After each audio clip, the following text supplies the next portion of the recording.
This podcast is a member of the Voices of Wrestling Podcasting Network. Visit voicesofwrestling.com to hear the rest of our great podcasts, as well as show reviews, columns, opinions, and updates across the world of wrestling. Here we go!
You're listening to the FlowShow on the Voices of Wrestling Podcast Network. Welcome to episode 11 of the FlowShow. We're a podcast on the Voices of Wrestling Podcasting Network. You can follow us on Twitter at FlowShow, and you can follow us on any of the major podcasting apps. And if you are on Apple Podcasts, leave us a 5-star rating and a nice little review. And you can go to voicesofwrestling.com/donate to donate to the show if you are so generous. I'm Gerard DeTrolio here with Paul Vosch. Paul, how are you doing this week?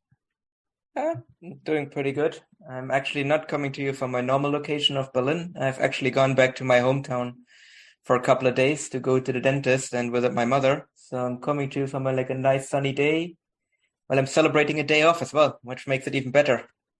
Nice. You might actually hear that both of us sound a little bit more energetic because it's not the middle of the night for Gerard, and it's not like 7:30 a.m. for me this time. Yes, definitely. It does make a difference, although we'll see what happens. It's going to be a really hot day today where I am going up to like 30 degrees Celsius. So it's already 28 out, apparently. So maybe the heat will get to me, but I think I can power through. Okay. Then just remember to hydrate. Yeah, exactly. And so we have a ton to talk about. So many big shows, so many unexpected occurrences have happened and everything like that. So I think we'll just cut to the chase, and we will start with the Cyber Fight Festival, which happened on June 12th at the Saitama Super Arena, drawing 4,891 fans, which was, I think, about just under 100 more than last year. Paul, what do you think of that attendance? Yeah, I think in general that's a good attendance. I mean, it's one of the best numbers in Japan since the pandemic. The only thing is I don't necessarily, because I think normally Saitama Super Arena has a capacity of significantly more than that. But I also don't know what the actual limit was for this show, because I think that somewhat influences kind of my opinion. I don't think it's a disappointment, but I'm also kind of hard-pressed to call it a success, because last year they had a 5K limit. Right. And there were around 100 or so, 200 reserved for press and everything. So they pretty much drew to capacity last time around. And then it kind of depends what the actual max capacity was for this year, whether or not I would say that them drawing a little less than 100 people more is a success or not. If it is kind of a similar attendance cap, then I would definitely say that is good. But if they could have in theory sold significantly more tickets, then a little harder pressed to call it a success. Yeah, I have to assume it's the attendance, because I think the arena is probably owned by the prefecture or the city, and they tend to be a little stricter than privately owned buildings, but it just, well, we'll get into this later, but I don't know how the hell if they could make any money off this show, given how much they spent on production, if they only drew this many fans. No, absolutely not. I mean, and also the stage setup probably took up quite a bit of space that where normally probably could have like seated people as well. So like it may very well be capacity of the stadium just based on the stage setup that they have. Yeah, so I don't know, but we'll see. So starting off, we had 3 pre-show matches, which I actually didn't watch originally live because I was watching the All Japan Korakuen, but I did go back and watch them. So the first pre-show match was a DDT offer match. So Muscle Sakai and Yukio Naya defeated Soma Takao and Kazuki Harada in 9 minutes and 2 seconds with a backdrop from Naya versus Harada. A good enough opening match. Nothing special here. I do think Naya has actually improved as a wrestler. Yeah. I think this was just a solid overall match. I kind of liked all of the kind of pre-show matches overall. But there wasn't really all that much to say about this one. The second match was a Tokyo Joshi offer match. Naoka Kuda, Mahiro Kiryu, Moka Miyamoto, and Arisu Endo and Kaya Toribami defeated Hyper Misao, Yuki Aino, Palm Harajuku, Haruna Neko, and Yori from Ganbare in 9 minutes and 10 seconds with a spine buster from Kiryu on Harajuku. I thought this was much better than the original opener. This is a lot of fun. I got some chuckles when Stuart Fulton on English commentary was calling her Hyper Misawa, which I think a lot of people caught because I saw a lot of people mentioning that. But yeah, it was really fun. I thought Toribami actually looked really good here with her high-flying moves. And it was just a good opener offering up what TJPW can offer. Mm-hmm. But correct me if I'm wrong, but like Stuart Fulton has done commentary for Tokyo Joshi Pro in the past, right? No, he has for Stardom, hasn't he? I think he might have done it for Tokyo Joshi Pro, but it's usually Brooks and Aki. Yeah, no, but I think he was kind of the original guy doing, like before he did I think he actually did Tokyo Joshi Pro. Okay. But it is, but I guess maybe that just shows how much he just has changed his mindset to like fit Noah now, where he called her Hyper Misawa instead. Yeah. And actually, that actually would have been an interesting, like, I guess if Misawa had like gone the Kawada route and ended up in Hustle, I guess that would have been his gimmick. Yes, quite possibly. So yeah, that was a good little match. And then for the third pre-show, we had DDT versus Ganbare. Eruption, Yukio Sakaguchi, Saki Akai, and Hideki Okatani defeated Ken Oka, Yuna Manase, and Mizuki Watase, and we'll talk about him more later, in 10 minutes and 20 seconds via referee stop. Sakaguchi sort of got a sleeper hold on Watase and the referee stopped it. I mean, this was a lot of fun. I thought everyone looked good. I mean, Eruption is great, but it's just sort of, I don't know, it was strange to see Eruption on the pre-show, given like they had the attention about putting Okatani in the unit. And I feel like they usually highlight Saki Akai a lot more on bigger shows too. Yeah, I would say that this was very clearly the most controversial thing on the show. The fact that Eruption was on the pre-show and not on the main show. Don't think anything really happened to kind of rival that kind of level of outrage.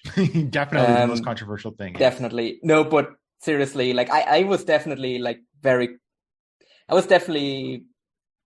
liked the match, but I was definitely not happy that Eruption was only on the pre-show, like, because to me, they very clearly deserved better.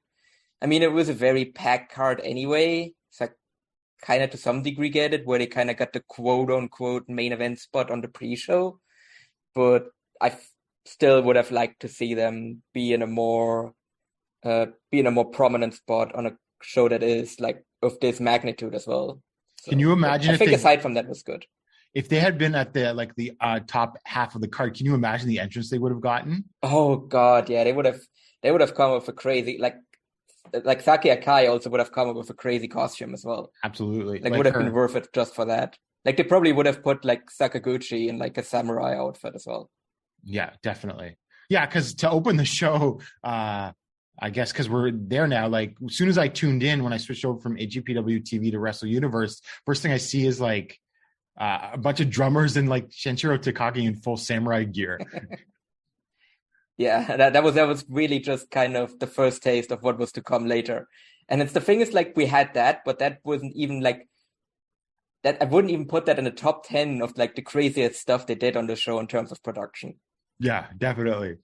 And so to open the actual show, we had a Noah versus DDT match of, technically the young guys. 3 out of 4 of them, I would say, are. Kinya Okada and Kai Fujimura of Noah defeated Toi Kojima and Yua Kuroku of DDT in 11 minutes and 45 seconds with a crab hold from Okada on Kojima. Got a little sloppy towards the end, I think, between Okada and Kojima with some sort of botches, but other than that, I really like the energy of the match, and I'm glad that Okada actually got a win.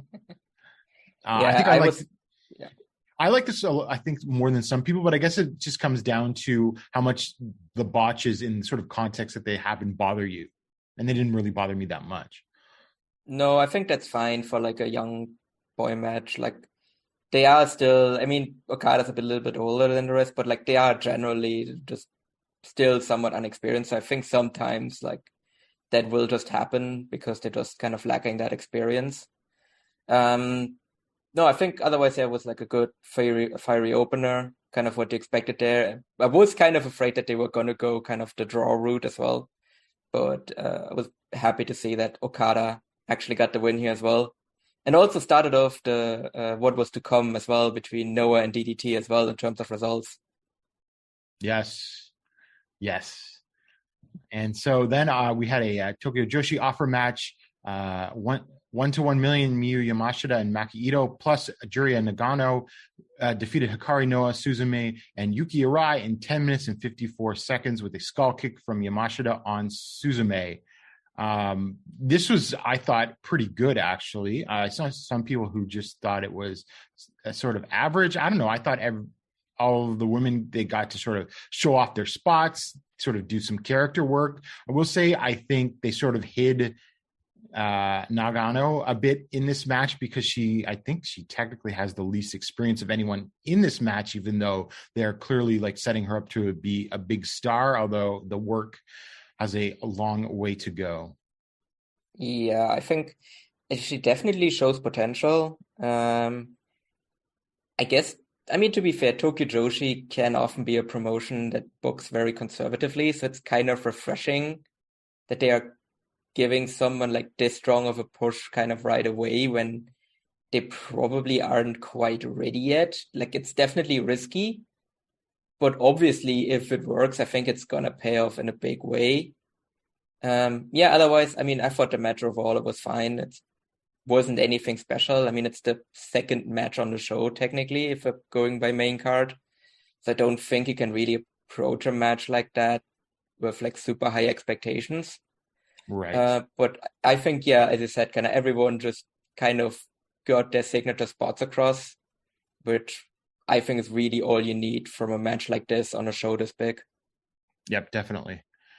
And then oh boy, the DDT offer match, Pheromones, Danshuko, Dandy Dino, Yuki, Sexy Ino, and Yumehito, Fantastic Imanari, now with Akito Kochin Nishigaki, defeated Shanshiro Takagi, Kendo Kashin, Shinya Aoki, and Yumiko Hota in 13:21 with the chicken erect hold from Akito on Takagi. This was bad even by Pheromone standards. I co-wrote the review on voicesofwrestling.com with you and Cameron. I just gave this a big fat dud. Yeah, this was just kind of nothing. It's just, I mean, I'm sure there's people that like the pheromone stuff. I'm generally it's just kind of bad. And this was definitely that. It was just very self-indulgent as well. Like, it was just, I don't know, just, I get that they have to put Dino on these shows, obviously, like, because he is a big deal in the promotion, but this just, this match, like, I actually liked the last, like, when we watched. I was just about to say the match on Judgment. Yeah, I like that match a lot more. I like that Pheromones match a lot more, because that at least had, like, that dramatic final stretch, and this match was just kind of a whole bunch of nothing. See, I thought the match got, originally when I was watching, I thought the match got thrown out as like a no contest or a DQ because Kendo Kashin got pissed and started spraying the fire extinguisher in the ring and I couldn't see anything. But no, it was like the chicken erect hold. Yeah.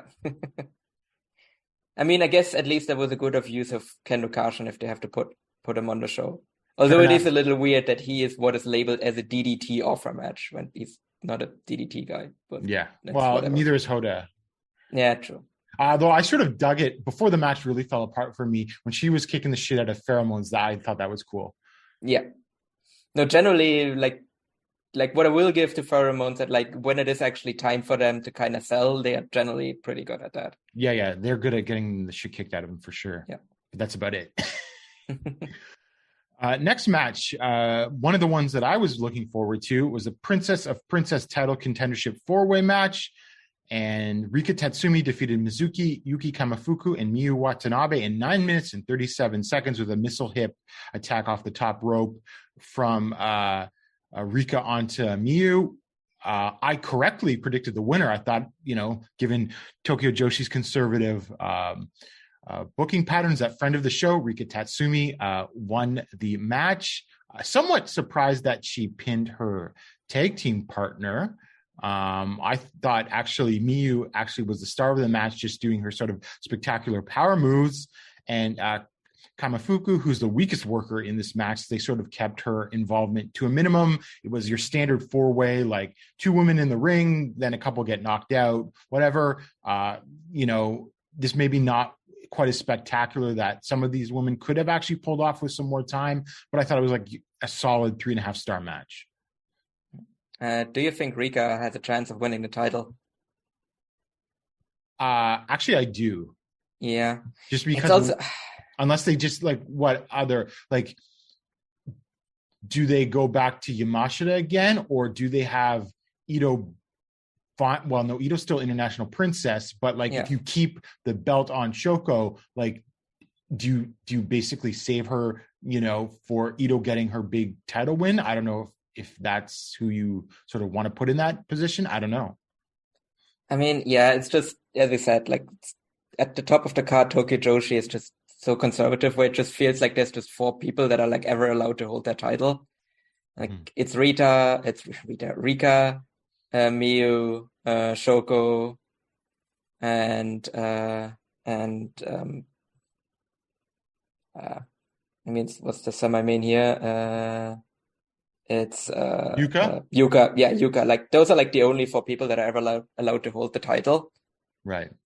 So it's just, because that's the thing, because Rika was champion, because Shoko won it from Miyu, but Miyu won it from Rika. So it just feels like the title is just going in a circle. So it just feels pretty uninspiring if she's just the next champion.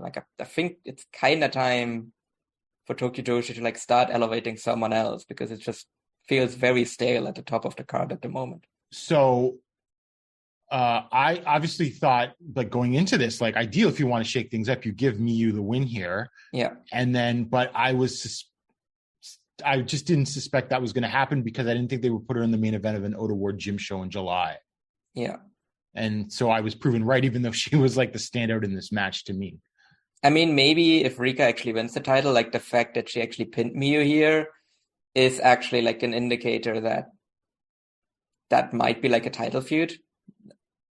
That actually would be something interesting. But again, if that just ends then with Rika just keeping the title afterwards, that doesn't really break the cycle.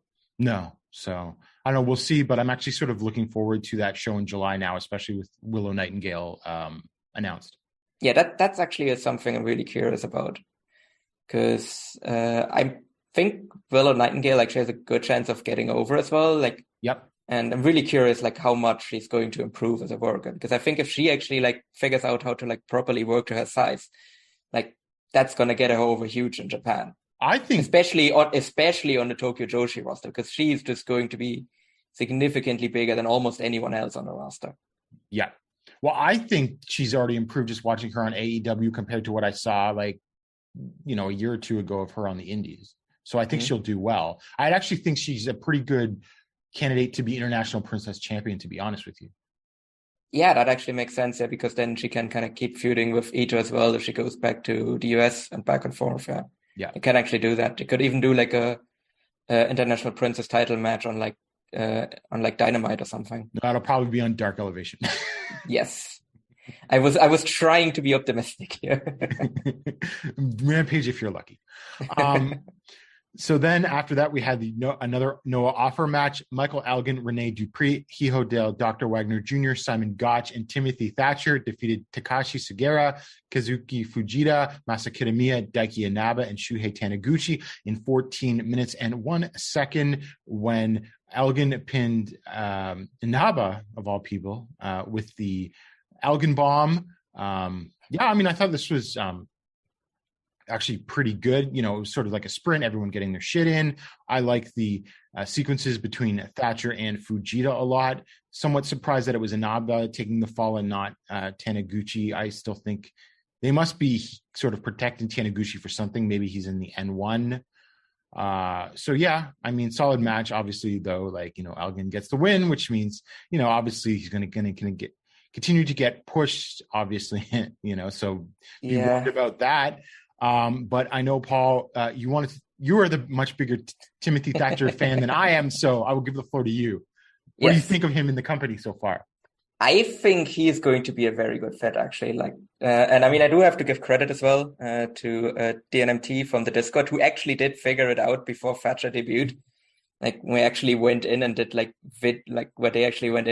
video analysis of the announcement video, actually tracing it down to the exact match that they took that from, and that was Thatcher versus Suzuki in OTT, which is actually a match that I was there live for. And just to show that as well, if you actually watch that match and might be confused why they shot his entrance from a weird angle, is because I covered the hard cam with my Timothy Thatcher scarf, which I actually got yelled at by the cameraman. Wow, that's an interesting story. Yeah. So, but I think he's going to be a really good fit for the promotion. I think he fits in really well style-wise. I hope he gets obviously he fits in kind of all of the ground-based stuff that they're doing. But I also hope that he really breaks out all of his kind of brawling as well that he started to do during his kind of European run. Because I think that kind of mixture of kind of really hard-hitting brawling and ground-based stuff. I'm pretty sure he's a member of Seguragan, and that's just kind of a perfect fit for him. Well, because that's pretty much exactly the style that they're doing there. Mm-hmm. I would also assume that he was the connection that he was brought in was through Hideki Suzuki. For sure. Because they were together in WWE at the same time, and they were in the same faction there as well, I think. Was that just I know that Diamond Mine had a bunch of members that got released before the group was even debuted. Yeah. So I think that might be true. I don't remember, but yeah. Yeah, but I think they fit real. I think there's actually callback as well, because I think I actually talked about this on one of the earliest episodes that we ever recorded. I think we were talking about around the time when they were bringing in foreigners, or when we were debating who would be foreigners to bring in. I think I actually did talk about Thatcher then. And I think one of the things I mentioned was as well that I would just want to have Suzuki and Thatcher just run roughshod over the tag division for a while. And I think that seems, I don't know if we're getting that, but I also get the feeling that we're probably going to get a Suzuki Thatcher tag team out of it. And I think they might also be the next challengers for the tag team titles as well. Yeah, that's possible. I kind of had this that's interesting because do they win? Because I kind of had the feeling that they were going to have Elgin and Kitamiya hold those for a while. But no one holds a title they're pushing Elgin, so I would have a feeling that they're probably going to keep it on Elgin and Kitamiya. Personally speaking, for a variety of reasons, I would prefer it if Thatcher and Suzuki win it. Some of those are in-ring related. But just looking at the fact how much of a big deal they have made out of having Elgin, and the fact that Elgin is kind of more of a proven commodity in Japan compared to Thatcher, I would get the feeling that they were probably gonna not have them win. But to be honest, I also feel Suzuki is not someone that wants to be in a lot of title matches that he isn't going to win. Right. Well, Thatcher will just do the job. Yeah, I mean, Thatcher wouldn't mind. Yeah, Thatcher was the fall guy in the tag team with Walter as well. So, Yeah.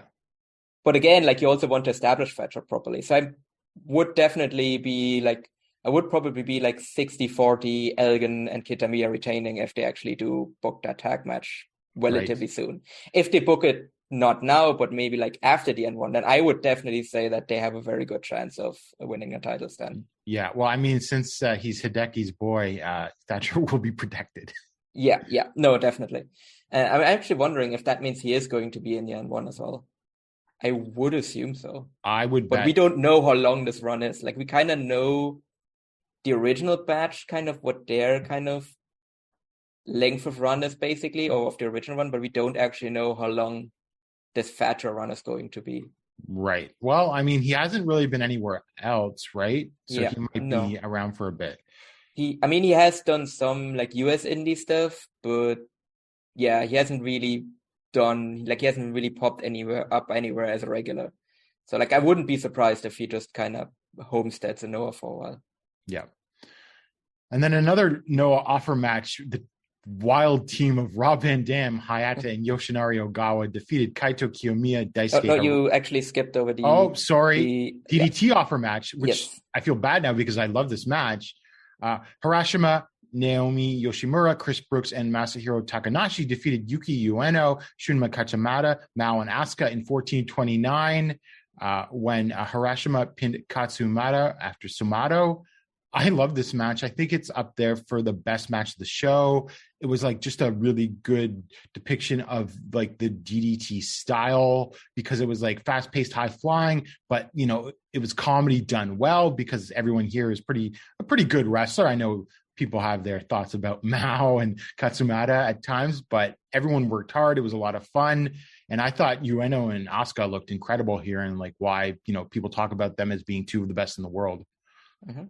Yeah, I think this was really kind of DDT at its best and when I also enjoy it the most. I mean, yeah, as I said, like when they actually managed to find that perfect blend between in-ring action and comedy, like I think that's really the biggest strong suit of DDT, and they did that here exactly. And I mean, these are also like 8 of the best guys that DDT has to offer as well. Right. Like obviously there's like some other people that are like come up in like later matches that are also really, really good, but like yeah, I would say like minus like Endo, Akiyama, and Higuchi, and then maybe Sakaguchi as well. Like these are really like the best guys on the DDT roster in ring wise. So I think, yeah, and they really just perfectly got to showcase everything that they can do. And would I say that it's the best match on the show? I mean, I have more general thoughts on like the match quality on the show later and how that relates to the overall show. But I can definitely see like the argument for this being the best match on the show. Mm-hmm. Yeah, it was, well, we'll get to the other one, but it's like between this and another match for me. So then finally to the Noah offer match, I was just so excited to talk about RVD. Rob Van Dam, Hayata, and Yoshinari Ogawa defeated Kaito Kiyomiya, Daisuke Harada, and Yohei in 13 minutes and 2 seconds when RVD pinned Harada with the 5-star frog splash. These days maybe looking about like a 3 3/4 frog splash. I mean, all things considered, I actually thought RVD looked better here than he did in his last run in Impact, which I think was in 2019, maybe into early 2020 before the pandemic. He looked really shaky there.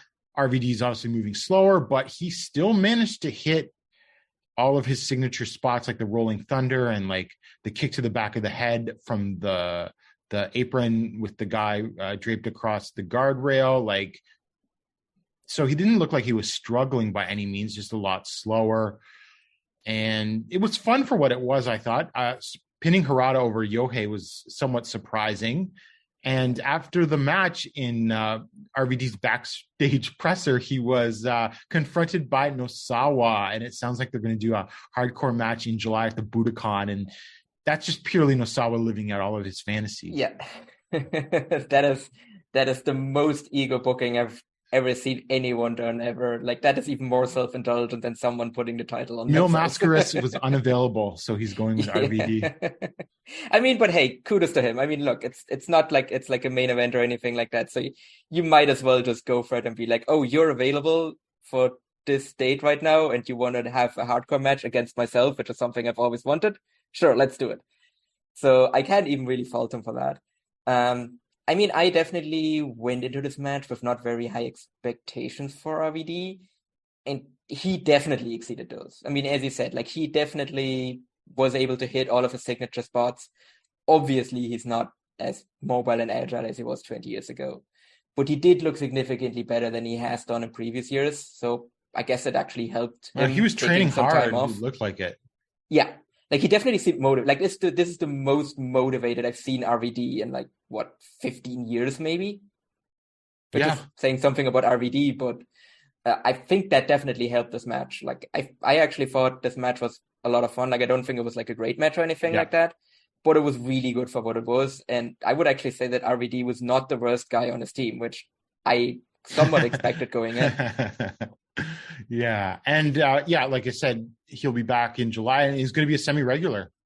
Yeah, which, I mean, if he performs like he did here, then like I'm fine with that. I probably wouldn't put him in the N1. I think that's probably asking a little much of him.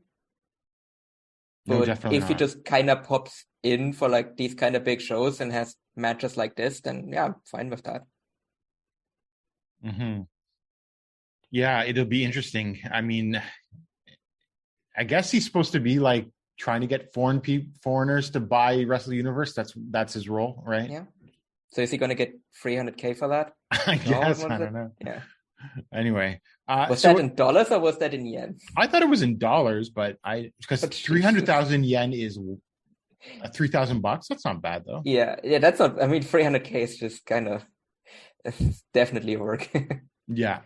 Oh yeah. By the way, what do you think of international superstar Hayata coming to the UK? If he was the only one available, fine. But if he was the one that they specifically sought out, I don't know what to think about that. Yeah. Wouldn't even be my favorite guy in the same unit to bring in. Right. I mean, it could have been no one else wanted to go. So. I mean, yeah, maybe. So, yeah. Mm-hmm. But there's definitely not a lot of people on the Noah roster that I would have liked to see less in the UK. Like for almost anyone else, I probably would have considered getting on a plane and flying over to the UK just to like get the chance. But for Hayata, I'm like, would you get on a plane to see Alejandro? I would consider it. I probably wouldn't immediately run to like the next ticket book, like run and check like flight prices for Aleja. But if like prices align, like if I can get a cheap flight and like a cheap hotel, I would think about it. For Ogawa, I'm just immediately booking and I'm not even checking prices. I'm just immediately clicking on the booking button. For sure. And in a match that definitely nobody saw, Noah versus DDT, the team of Katsuhiko Nakajima, Atsushi Kotoge, Yoshiki Inamura defeated Tetsuya Endo, Jun Akiyama, and Kazusada Higuchi of DDT in 6 minutes and 20 seconds because of a referee stoppage, because Nakajima knocked out Endo with a slap. The slap. Yeah, I mean, I don't know what else is there to say about this. I thought this was like going to be an awesome match during the first 5 minutes. I was like, ooh, this is good. This looks like it's going to be shaping up to be good. Yeah. And then I distinctly remember typing these rules in the Discord and then the referee waves it off. I was like, oh no, something went really wrong here. So I mean, what I think we can say is that this was not intentional. No, by Nakajima. But and also it was not a shoot. Like it was supposed. You mean a work? It was a work that went wrong. Right. Sorry, I wasn't sure what you meant by that, but yes, no. Yeah. Although I think that Nakajima and Endo were having some cooperation issues just before the slap happened. Mm-hmm. Like, seemed like Endo didn't like Nakajima's kicks, and then because Endo started laying in those forearms really hard. And then the slap happened. But then again, I'm wondering, like, was that maybe still supposed to be part of the match of kind of Nakajima's character being like frustrated and everything, and like especially because they worked that in, that he was like which probably was real, that he was frustrated for being left off the show and everything. Where he also knocked down Kotoge at the press conference, and then like obviously like the Well, slap apparently was he's supposed got to knock him heat for down. that too, though. I've heard Yeah, I mean, I can imagine for that, the but Katoge like slap. to me, like it was very clearly part of the match structure. Like, and I do Right. think that he did expect to actually knock Endo down with the slap, because then he like tried to pin him with one foot, like super cockily, and then realized when he saw that Endo wasn't moving, that he wasn't going to kick out, is when he lifted off his foot to stop the pin. Right. Yes, definitely. But like Akiyama came over pretty fast. Yeah, because I think Akiyama is experienced enough to realize that Endo was just completely out of it. Mm-hmm. And then it was like definitely like I'm not mad, I'm disappointed, Akiyama. Yes. And then all of a sudden like Nakajima had like just like this blank stare, like he fucked up royally. Yeah, this was Nakajima basically having flashbacks to being in Kensuke's gym, and he just screwed something up in training, and now he's getting a long lecture on everything he did wrong. He just gave Kento a black eye while training. Yeah, exactly. So like something just happened in training, and he's just there, and he just gets chewed out by his dad. Yeah, basically. Only in this case, it's his dad's friend. Mm-hmm. And so as a result, Endo had to vacate the KOD openweight championship, and that's going to be now given to the winner of the King of DDT tournament. I think this is actually a pretty serious concussion if they're just vacating the title now instead of waiting until after the tournament. Yeah, and I hope it's also just quote unquote, just a concussion. Because kind of his head bounced off the mat there as well. Yep. So, like, I hope that there's no, like, spinal thing or anything like that. Well, he's not in the hospital. He's at home. Yeah, he's not in the hospital. So hopefully it's just a bad concussion. But again, like, it can take a while to, like, recover from that as well. Yep. So, but I mean, I hope that eventually, like, he should be good to return as well. But that's definitely something that, like, I mean, it was an accident, but Nakajima just majorly fucked DDT here. This was supposed to be Endo's, unintentionally. I think this was supposed to be Endo's signature title reign. Yes, because he finally managed to overcome Takeshita. Like, finally, after, like, literally a feud that has been building, like, for, like, nearly a decade, they were building up this win for Endo. And then Nakajima comes in and ends it after, like, 3 months. Yep. And it's not even that he like got to like put someone over winning the belt off of him. Like he had to vacate it as well, which is kind of like the worst case scenario as well. Yeah, and I don't even have a good feeling for who's going to win that tournament. No. Everyone's like... Well, but to be fair, I think DDT is majorly scrambling right now trying to figure that one out, because I don't think they had anyone to lined up to beat Endo, because Endo was probably going to hold it for the entire rest of the year. Yep. Like he was probably like going to hold it maybe until like Cyber Fight Festival next year and then maybe lose it there. Like I think that's how long that title reign would have gone. So I'm going to say to all you people out there, because I saw a lot of tweets, Higuchi. I don't think that's happening. No. And I think it's a not insignificant chance that it's just ends up on Akiyama for some stability. Yeah, or Hiroshima. Yeah. Like some sort of safety blanket while they try and figure something out. Yeah. I mean, if they do want to be spicy, or if they do want to go, okay, let's just try something, they could put it on Ueno. Yes. But I mean, I love Ueno, but his title challenge against Endo drew horribly, so I don't know that they're in the mood to do that right now. Yeah, no, I think that if it had drawn well, I think he would be much more in consideration. Yeah. If that had drawn a good number, I think there's an outside chance. They just go and like, screw it, let's just pull the trigger on Ueno now while he's hot. But that number was really bad. So what do you think of Nakajima's future? Do you think he's just going to just sit around in the mid card? Do you think they're going to humiliate him or what? I mean, I think he's definitely going to put over Endo in a match. I think they're going to have a singles match eventually. Maybe at Peter Pan if Endo's healthy? Yeah, I could see that, where they just go, okay, and it might, I mean, I would love for them to have a competitive match, but I could also see that be like a squash, basically. Where Endo just goes in there and he just squashes Nakajima. Yeah. I mean, maybe they also going to do something with Nakajima and Akiyama, in which case Nakajima's going to have to take a lot of lumps from Akiyama. Yes, That's he will. going to be proper vicious. So that's going to happen. In terms of his push, I mean, I don't know how much that is actually going to affect his push, because I don't know how much Noah was even intending to push him going forward. Well, yes, he wasn't supposed to be on the show, but Exactly. Marufuji got it's not knee like surgery. he was supposed to be on the show. Yeah. Yeah. So it might actually not affect his booking like all that much if they just intended to keep him in the mid card going forward anyway.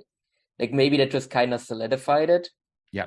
I don't think he's like, I don't know. I mean, his contract, like, I don't know how long is, like, I would assume he's on a yearly contract like most people in Japan. Or if he is actually signed to like a longer contract like that. I mean, what he does at the end of that contract or what Noah does at the end of that contract, I think that's still up in the air. If Noah might just be like, I guess we're done here and best of luck elsewhere. I think that might be something that could happen. See, I don't know. I don't think he leaves. I don't think the initiative to leave will come from him, because where can he go? He can't really go anywhere. Well, if they're just going to keep him in the mid card and do nothing with him, then New Japan becomes more attractive, because that'll probably be the same fate. Yeah. But at least he'll be making good money. Yeah. So I would say that that's kind of like that. Yeah, as I said, that would become like the only kind of likely landing spot for him, because obviously now he can't go to there's no real chance anymore of doing like an inter-sci-fi fight trade where he goes to DDT, because don't think he's welcome there anymore. No, they could send him to Gambar. Yeah. But yeah, no. It's funny, but if his career as a main eventer is toast, then I think New Japan becomes more attractive, because he won't not be living up to his full potential because he had nowhere to do that. So I know that's just my feeling. Is there a chance he goes to GLEAT? Would they even have the money to pay him? That's the question. I don't know, but I think if they could afford him, they'd probably love to have him. Yeah. That's like because I think he actually would fit in there pretty well. Obviously, he can't go to All Japan, so no, unless something massively changed. Well, look, if All Japan had like money, you were like, here's $50,000 to put over Kento in the main event of Sumo Hall or Budokan or something, right? Yeah, but again, that's not him coming. Like, I'm more thinking about like what would be like a spot for him to come in as a regular. Yeah. Like maybe if you pay him enough, he would be willing to put over Kento, but I don't think he wants to like hang around the same locker room as Kento all the time. No. Yeah, who knows, right? So that's a really interesting question going forward to the future that we'll have to see. Yeah. And then so in arguably what was like, I don't know, this match got a lot of hype, I felt, at least from the way that Cyberfight was doing. And it was the no DQ hardcore match, Noah versus DDT. Kento defeated Daisuke Sasaki in 21 minutes and 28 seconds with the PFS. This was a spectacle match. I liked it, like in terms of like 3.5. I'm not a big fan of Sasaki. It's very much like a hardcore match, not like your Masashi Takeda hardcore match, but like go around the ring, set up a spot, do a spectacular spot. You know, there were obviously spectacular spots like Sasaki's diving elbow off the top rope to the seated Keno on the outside, and then the PFS off of the ladder from Keno for the finish, looking like it destroyed his Sasaki's intestines. So in terms of being a spectacle, I think it lived up to that. Obviously, just not like the greatest hardcore match or anything you've ever seen, but I think it did its job and like sort of got Keno over as like a big star. Yeah. I wasn't really a super big fan of this match, but I also don't really like this type of match. Like, I'm much more of a fan of the Takeda style hardcore match, or like the Takeda style kind of death match, rather than this kind of more WWE kind of this was definitely an American style hardcore. Yeah, like, because like I didn't dislike it as much as I did, for example, the Tanahashi Kenta match, because I hated that match. I thought that match was genuinely awful. Given what the participants had to endure, it was definitely not worth it. No, absolutely not, because then it also on top of that robbed us of like Kenta ever really being like anything ever again, most He's likely. got to So be. like, He's gonna look. So yeah, I'm concerned about how he'll look in the G1. yeah, I am like, especially because just before that he had this great performance in Noah against like in that 6-man tag where him and Inamura, and I was like, maybe that's gonna have like a great singles match down the line. And that's never gonna happen now because if they had to do that stupid American Spectacle hardcore match, so I didn't dislike this one as much because at least it seems that both Kano and Sasaki kind of got out of it in both healthy, which is good. Yeah, but otherwise, like this type of match just always leaves me cold because there's just way too much downtime where like it's just one guy just spends 15 minutes setting up a spot while the other guy just kind of like lies down and very blatantly looks over at the other guy setting up the spot to like wait his turn until it's like time for the spot, and literally every single time it just completely takes me out of it. I thought what sort of kept me into it was Keno being Keno, for lack of a better term, right? And there was like brawl between like Damnation TA and Kongo at one point.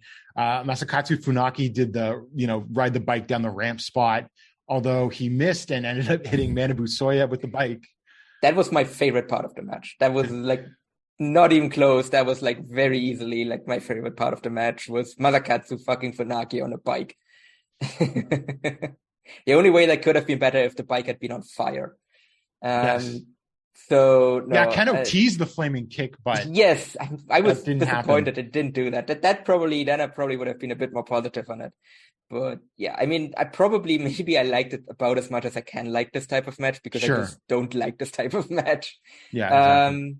So there's just a very low ceiling for me with this type. But I mean, I guess both guys really like tried hard. So I guess I can give them that. Yeah, for sure. And I think it enhanced Keno's aura, if anything, for sure, right? Yeah. So and that also completed the sweep of Noah over DDT as well. Yes, the accidental definitely sweep was intended. Yeah. And then you in the run sheet you've got Muto coming out, but doesn't that happen right before the GHC match? Yeah, I wasn't really sure if it happened here or if it happened after the Princess title match. No, it was before the GHC match. So we'll go to the Princess of Princess title match. Shoko Nakajima defeated Yuka Sakazaki in 14 minutes and 57 seconds with a diving senton off the top rope, making her third successful defense of this title reign, which I'm not sure what the direction, and I think most fans are not sure what the direction of the title reign is.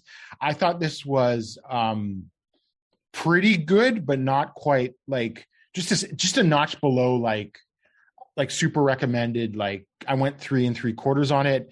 I think Yuka might have injured her arm on one of the spills to the outside, it looked like, and I thought that sort of slowed the match down for a bit. But like again, like these are both really great wrestlers, but it was sort of like, what does this match really mean? I think was a bit of an issue for it. Although I think they are going to tell a story of Yuka not being able to win the title at Cyber Fight Festival because last year she challenged Yamashita and was unsuccessful. So I think she might win it at Cyber Fight Festival next year, or maybe from Rika. Yeah, maybe. Just goes through all 3 of them and finally beats one of them. Yeah, so I don't know. I've seen people all over the place on this match, like didn't like it very much, liked it a lot. Where did you fall, Paul? Yeah, I also was a bit disappointed from this match. I thought it was okay. It was a bit sloppy as well. I think it also, to me, it never really went into that second gear as well. It seemed like a match that was kind of stuck in first gear. It just never really escalated kind of beyond its initial stages. The finish to me also felt a little bit abrupt as well. Like it fell a little bit flat because of that. So it was like, it wasn't bad, but it was just disappointing. Like it kind of felt both of them going through the motions to some degree. Like it didn't feel a match that felt big, despite the fact that it was on a big stage in a big spot as well. It felt like a match that they could have also had at a much smaller show as well. Like it didn't really feel different from the match they might have had in like Shinkiba, which I think there's like different way you have to work in Shinkiba that you would have to work in like Saitama Super Arena. So I was a bit disappointed because of that. As kind of covered as well, like not quite sure kind of where they're going to go now with the booking as well. I did like that Yuka kind of like sold the loss a bit more this year as well, so that was good. But yeah, otherwise it was just a bit of a disappointing match overall. I should say though, the entrances here were great. So I really like Shoko's with like the inflatable dinosaurs or whatever they were awesome. And then and also Bill Shoko backstage, walking up to the ramp as well. Yeah, I really like that as well. I mean, in general, like, we're going to talk about it later as well. Like, just in general, like, this is really like when the presentation kind of, like, starting with the previous match. Well, like, I would say the presentation starting from that DDT offer match with the 8-person tag. I thought like Sana Kamina's entrance with like the t-shirt guns and everything was cool. Oh yeah, no, it just kept escalating from there. Yeah. Oh, because we forgot to talk about Keno's entrance. Yeah, well, that's what I thought that we were going to talk about. Okay. Let's just talk about like when we do like general thoughts. Okay. Yeah. So then everybody's favorite Keiji Muto came to the ring, and he was brief. He was decked out in a Noah tracksuit, interestingly enough, and he was brief. Just said like he's going to retire next spring, and he had 5 more matches. And I should add that a day later, a story came out in Tokyo Sports where 5 to 6 was floated. There are reports he's shopping some of those matches around to like New Japan, maybe even for the actual retirement, because he wants to maximize his payday. And also I can't remember his name, but like he's not a wrestler, but he's like the director of Cyberfight. He said the Dome is possible. I mean, it is Muto, so we're already like, because he was like, it's 5 more matches and we're already going to 5 to 6 matches. Like, wouldn't be shocked if in like a couple of months we're up to 10. So, I'll believe it when I see it that he actually retires and then also actually does stay retired. Yeah. Like the only time I will actually believe that Keiji Muto will not have like 1 more match is probably the day he dies. Yeah.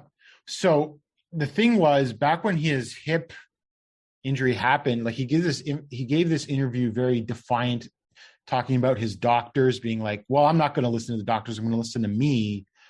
But now he's saying the doctors are telling him to retire because like of the hips as well, in addition to the knees and probably other things. And it wouldn't shock me if Cyberfight was telling him to retire as well. But again, this kind of whole period in spring as well, that kind of runs beyond his contract as well. And then once he's out of Cyberfight. Yeah. Like, because this could... Well, that's why he can shop around the final retirement. Exactly, yeah. To New Japan. But then obviously once he kind of got the money out of Cyberfight to do a retirement, once he's no longer on contract to Cyberfight, there's nothing forcing him to actually honor that. Okay, but I don't see... Well, first of all, obviously, like when you have an Onita or a Funk, like each retirement got diminishing returns. Yeah. Onita draws like 500 people if he's lucky to like a hardcore show. Yeah. These days. If Muto comes out of retirement, he's not selling out anything bigger than Korakuen, in my opinion. Muto's retiring, but what about the great Muto? I've seen that joke, yes. Yeah. It is a joke to a degree, but like I wouldn't be surprised if that is actually the play that he's pulling. Right. Like if he is just like, well, Keiji Muto retired in Japan and then he just like does like a US tour as the great Muto. Yeah, for sure. I could see that. Because there's probably a bunch of indie promoters that would pay big bucks for that. Conrad Thompson will put him in the ring with Ric Flair. Oh, God. It would actually be a match where Muto is just very easily the better worker in the match as well. Yeah. Not even going to be close in that case. Yeah, I don't know. It'll be interesting to see where this goes. But yeah, there's probably all sorts of politicking and stuff going on in the background of all of this. Yeah. Tokyo Dome, I could definitely, like, here's the thing. If they can do that, they should absolutely do that. Yeah. Because you do need to, like, because again, this is the biggest payday that Muto is going to have for the rest of his life, like and for the it rest helps of his life, basically. And if because DDT, I mean, it's not really wouldn't be a DDT show, it'd probably be a Noah or a Cyber Fight show. But if they run this dome on Muto's retirement and get a decent crowd, it enhances their perception of how big a promotion they are. Yeah. The question is then, are they going to turn it into like a Summer of Muto storyline? Well, where that would require he has the belt in his final match. Oh God. And then he's up against Kaito. And then he wins. Well, I can't rule that out. I just hope, though, what actually happens is, I'm not even saying that Muto has to do the job in his actual retirement match. Yeah. But he puts over Kaito on one of these matches on his way out. And doesn't pin a bunch of people that he shouldn't be anyway. I would absolutely love for that to happen. I mean, it's absolutely what you should do. It's the way you do business in wrestling as well, as like you put over guys, like especially now that it's at least announced, at least in terms of Cyber Fight, it is assured that he is on his way out. Like now is the time to start doing that, to put over the next guys. Mm-hmm. Well, look at Tenryu. He put over Okada. Yeah. Yeah. Something like that would be nice. Yeah. I mean, it's, again, that's the right way to do business in wrestling, is like when you're retiring, you put over guys and you stare at the lights in that final match. Like, he might just be in a six. Like, I would probably assume that the actual retirement is probably just going to be like a 6-man. Mm-hmm. I mean, that's what they did for Kobashi as well. Yeah. It was 8-man in Kobashi's case. Oh, was it an 8-man? Okay, yeah. But to be fair, he actually won that match. So, question for you: if it is like a 6 or 8-man match, is Kai in it? Probably. Yeah. I mean, I don't know what their relationship is now. Well, he's been like Muto's like errand boy when like Muto's come to the States in that 2019 WrestleMania weekend. Yeah. But that was, I mean, at this point, that was 4 years ago as well. Yeah, but I just sort of assumed that they still had a relationship. Yeah, I mean, I could definitely see it. I mean, I'm actually wondering how much of like the Wrestle One crew is going to be in that. I mean, well, how much he was there for Andy Wu's wedding. Yeah, it's hogging the photo with the bride and groom. Yes, of course. He probably left right after that picture happened. That I assume he showed up, they took the picture, and then he left. Yeah, exactly. So I mean, probably like some of the rest. It said like some of the Wrestle One guys probably don't even believe Muto's retiring. No, and they because know he isn't. I mean, they know as Muto far as does. Cyber Fight knows he is, and he's going to bring the most amount of money out of them than he can.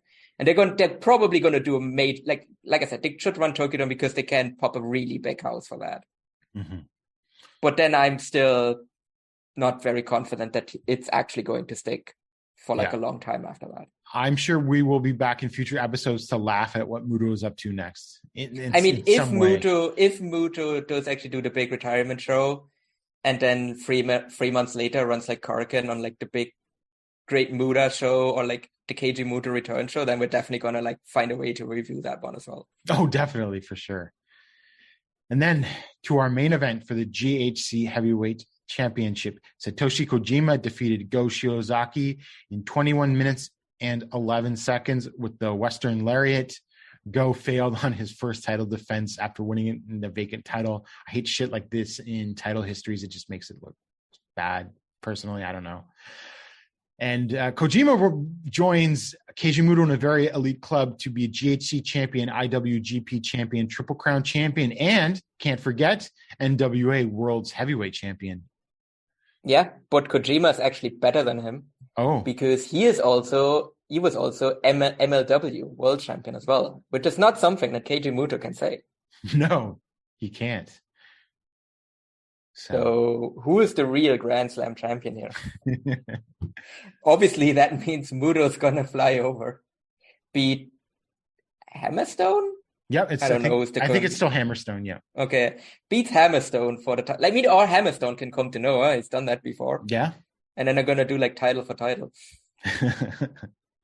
The match itself, you know what? I really like this. I don't know. Maybe it was just the idea of seeing Kojima and Go sharing the same ring. I thought it was hard hitting. It certainly wasn't like as balls out as some like other Go matches, but I don't think that was ever going to be the style. I mean, Kojima is still really great for his 50s, but you're not going to get like a Nakajima versus Go, or even like a Sugera versus Go, or a Keno versus Go, which I thought were just like insane, like stiff battles.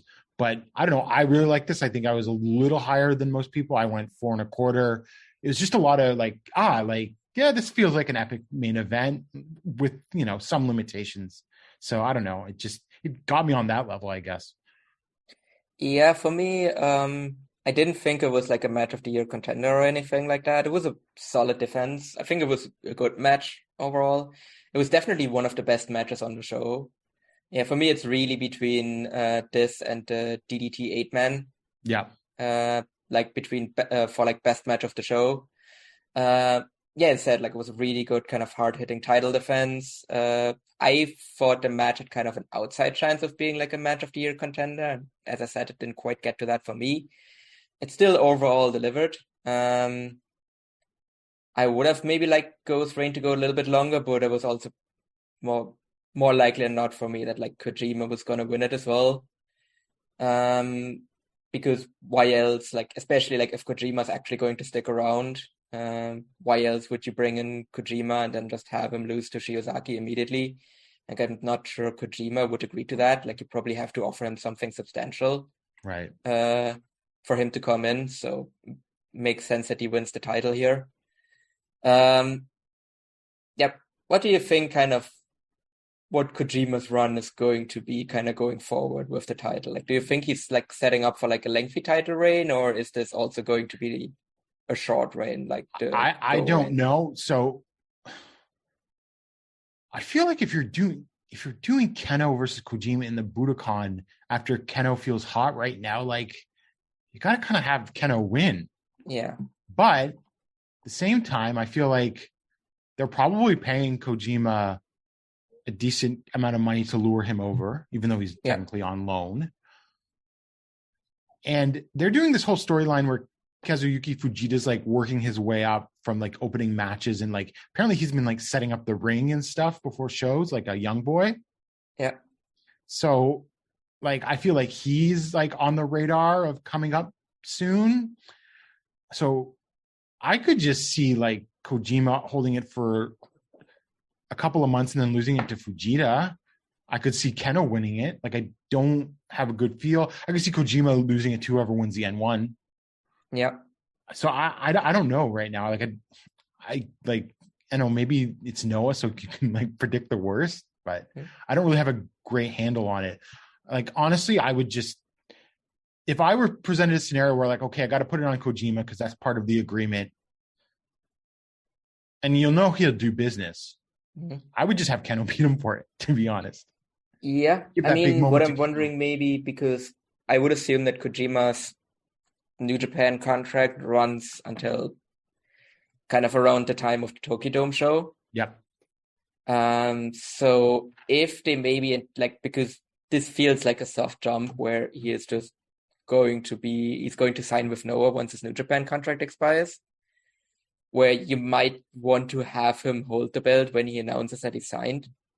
So I could actually see them keeping the title on him all the way until kind of the January shows. Then maybe have the announcement that he signed, and then maybe he loses the belt after that. Maybe. I do think maybe that the most likely version here is that he loses it to whoever wins the N1. Personally, I would also say he should drop it to Keno, because Keno just feels hot. I think Keno is also a proven draw. Yep. So I think he just really feels like a guy that you should put the title on right now. I think this really feels like a very solid choice. He can always figure something else out to do with Kojima.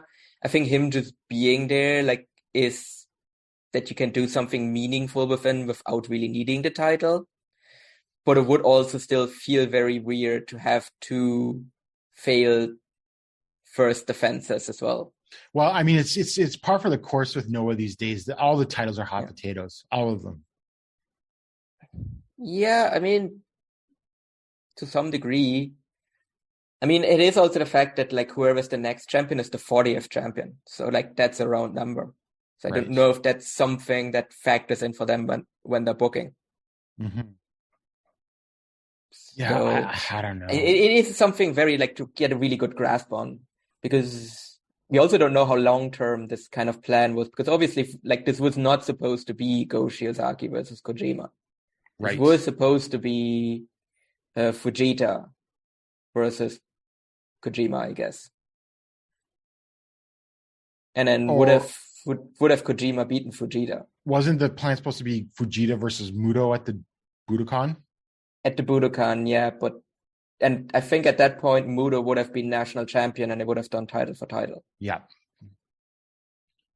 Which again is also kind of because since Muto has gotten injured, Funaki has basically just spun his wheels with the national title, where they haven't really figured anything out to do with that title. He's got a defense upcoming that we'll get to in a second, but other than that, yeah, I don't know. I don't completely have a good feel on it, and I feel like whatever I predict, Noah will do something different in this case. I mean, maybe they will just put it on Kaito. Who knows? Yeah, maybe. Fingers crossed. I'm gonna put it on Nakajima. That would legitimately be the most unexpected thing if they actually put it on Nakajima. Look, the funny thing is, given how many old people you were relying on in this company, I could foresee a situation where they're like, shit, we don't have anyone. Let's put it on Nakajima. Yeah. I mean, that's maybe unlikely, but I don't think that would be the most insane thing to ever happen in wrestling. I mean, the thing is, like, they're going to do Keno, right? So, because I feel like they're also going to have, because if he gets past Keno, I feel like they're definitely going to give him like a filler title defense against Tadaguchi. I guess you think, okay. Because they obviously, like, they want to do something with Tadaguchi. Right. And this feels like something where they're going to run with, like, Kojima versus Taniguchi for like a Kurikan or something. Mm-hmm. Oh, that's possible. Yeah. Something small. Yeah. No, I mean, you're not running like Budokan or... I mean, they also have the big Ariake show as well. In November, I think? Yeah. That's funny, because isn't that when the same month as the Stardom New Japan show at Ariake? Yes. Yeah, so it is around... They are close to each other, definitely, yeah. Yeah, so that's interesting. So obviously, like, they're going to need like a big match to draw for that as well. Yeah, definitely. And since it is kind of like, because they're somewhat selling it as like, it's not the same arena, but it's like they're trying to invoke like the spirit of the Defa Ariake. So yeah, that would also maybe be like a place for like Kojima to lose the title to like a Noah guy, where it's like, oh, you're in the spiritual home of like the birthplace of Noah. Right. And here, and I mean, if they're going to put it back on, then it would be like, put it back on Go. I think the N1 ends in September, but it starts in August. So I assume that the Ariake main event is N1 versus GHC, N1 winner versus the GHC champ. Maybe. I mean, that's quite a bit of a time distance, but I mean, the G1 winner doesn't get the title shot for like a couple of months, so that's Noah can definitely like hold off for like a little bit. Yeah, exactly. So I guess we'll mention overall thoughts and presentation. I will say I thought last year's Cyberfight Festival was better overall, but I thought the production in this was incredible. We didn't mention it yet, but Keno coming out as basically looking like a Super Saiyan with his hair, and those dancers dressed up as like robots or whatever with like red LED lights. Mentioned Shoko's entrance, but Go Shiozaki's like ancient Roman entrance. God, that was amazing. He felt like the biggest fucking star in all professional wrestling. Like really. Yeah. No, that was like a top 5 all-time entrance. Absolutely. Like the way they like played his like the orchestral version of his theme as well. Like literally felt like a Roman emperor is like descending from his throne to take on a challenge. Like he actually like a Roman gladiatorial emperor stepping into the ring. Yeah. The cape that was as long as the ramp. Yes. God. That shot from above with the cape just covering the entire entrance ramp. Yeah. Like it was just amazing. like Daisuke Sasaki's entrance was also tremendous, where they had this kind of Keno playing actor, and then Sasaki just steps over the corpse of Keno to get into the ring, and he carries like a cross, zombies and everything like that. Yeah. I'm not like a zombie person or anything, so I thought Keno's was better, but yeah, I could see how people digging that style would love Sasaki's entrance. Yeah, the one thing I will say that I didn't think that Keno's entrance was really like a Saiyan. Like it didn't really get that vibe for me. Like to me, this felt more like a Power Rangers thing or something like that. I don't know. The hair just sort of, I thought Super Saiyan from the hair. Yeah. But it's funny because over the course of the match, it reverted to its normal style. Yeah, and then he was back to normal when he came out to challenge Kojima. Yeah, and he did enough time to rush backstage, wash and dry his hair, and calm it back into its normal style. Like that's dedication. Yeah. Well, got to dedicate. Keno probably takes very good care of his hair. Yeah, what I will just say generally about the show is I also like last year's match better because like last year's had that amazing tag match. It was like a legitimate match of the year contender, and I don't think there was anything even getting close to that on this show. Mm-hmm. What I will say though is that I would actually consider, like, despite the fact that there was no match of the year contender on the show, that this show overall to me is a show of the year contender simply because of the spectacle of it all. Like, I think you can get that argument. Absolutely. Yeah. There was only one like bad match on the show. Yeah. And I mean, I also feel like the Noah versus DDT 6-man would have been amazing. I mean, here's the thing, like, obviously it didn't end up being a good match, but like, just because of how memorable it is, like, in a way that, I have seen people say it hurts the show, but it actually doesn't to me because there's just so much buzz around it as well that it probably wouldn't have gotten if it had just been a really good 6-man tag match. Yeah, for sure. And one thing I noticed on the show I wanted to bring up, no Yusuke Okada booked. Yeah. Thought that was interesting. Couldn't even make the pre-show. Yeah, it's just really seems to be his fate to like wherever he is, he just never gets booked. Like, it's just incredibly like he should act. You know who actually should form a tag team? The two Okadas should form a tag team. Maybe that will get them booked. Or maybe they jump to New Japan and they make an Okada stable. I just find that will just force a promotion to put them in bigger matches, because obviously New Japan is still going to put Kazuchika Okada. So then if they have the Okada stable, they have to put the other two Okadas in like meaningful matches. It worked for Yoshihashi. Yeah, I just thought Akiyama would. I mean, okay, so he got a Universal title shot. He got a tag title shot with Akiyama. I just thought Akiyama would like give him a certain level of protection that would at least make him appear on the show, but I don't know. He didn't do that in All Japan either, though. So. Yeah. Well, no, but I'm actually wondering. It's not really bad for him when Akiyama left. That was I mean, what I would actually wonder, like, I mean, we're going to talk about that later as well, because there seem to have been some changes at All Japan. How you would actually do if you were to like be there right now. Yeah. I think it actually could do well if a certain booker wouldn't bury him. So that is. Any other thoughts on the show before we move on? No, I think I actually spent a lot of time on it, so I know. Yeah, well, it was an eventful show. Yeah. So on the lead up to Cyber Fight Festival, there were 2 Korakuen Hall shows from Noah on the 7th and 8th. Don't want to get into them because it was all like multi-man tags mostly. I will just say I enjoyed the match between Satoshi Kojima and Manabu Soya. It was a fun, like, hard-hitting, like, Haas match. And then, of course, there was the Triangle Gate matches, right, which I think were the biggest thing on the shows. Yeah, I thought the Triangle Gate matches, like, overall, they were solid.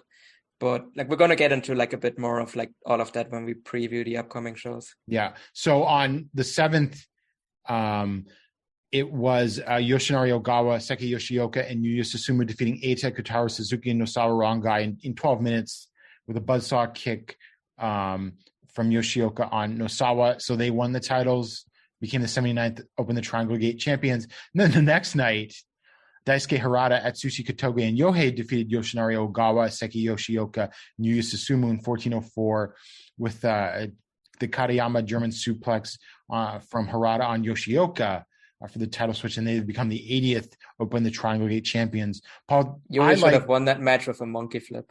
Yes.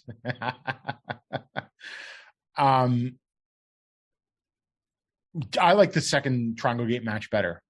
I think that shouldn't be too controversial. Yeah, no, I thought that was a really strong match. Yeah. I mean, but also apparently was Seiki Yoshioka's last match as a Stinger member. I guess maybe it's really unclear always what is happening with that faction. Because everyone just seems to leave that faction and then never actually does it. But yeah, I mean, at least that was like a big way to go out on as a Stinger member, I guess. Yeah. And so going forward, Noah gets back into shows on June 19th in Kobe at Kobe Sambo Hall. Paul, this match immediately stuck out to me. It's listed as the opening match. Mohamed Yone and Alexander Otsuka versus Shuhei Taniguchi and Kinya Okada. We have some Battle Arts power in the opening match, and I'm really excited for it. And I think Taniguchi and Okada are great opponents for them. Oh, yeah, no, I think this match should actually be pretty good. Not my problem, but my issue with Otsuka always is that like all of the Battle Arts memories are overridden. Like the very first thing I will always think of when I think Alexander Otsuka for now and forevermore is when he had a match in All Japan a couple of years back against Tajiri. I think it was actually a Gerard TV title match, where Tajiri blew brown mist up Alexander Otsuka's ass when he had his tights pulled down, and someone took a photo of that. Yes, I do remember this. Yeah, and that is just forever burned into my mind when I think of him. Like, yes, a great technical wrestler, but also there's that time someone took a photo where it looked like he shit into Tajiri's mouth. So. Oh God. Other matches involve Yohei and Extreme Tiger versus Katoge and Alejandro. This could be fun. Kazuchi Sakuraba versus Simon Gotch. I'm looking forward to that as well. Yoshinari Ogawa and Yuya Susumu versus Seki Yoshioka and Kai Fujimura. Non-title match Hayata versus Hajime Ohara. We've got Go, Shiozaki, Michael Elgin, Masa Kitamiya, and Yoshiki Inamura versus Takashi Sugera, Timothy Thatcher, Rene Dupree, and El Hijo de Dr. Wagner Jr. And then the GHC national title, Masakatsu Funaki defending against Masato Tanaka because Tanaka had pinned Funaki in a tag match in a previous show. That could be an interesting styles clash, I think, but obviously it'll probably be another 10 minutes or less affair. I assume Funaki retains. And then the main event of that show is Satoshi Kojima, Kaito Kiyomiya, and Daiki Inaba. Daiki Inaba, Daisuke Harada, and Hao versus Keno and the Congo team of Keno, Katsuhiko Nakajima, Manabu Soya, Tadasuke, and Hiroki.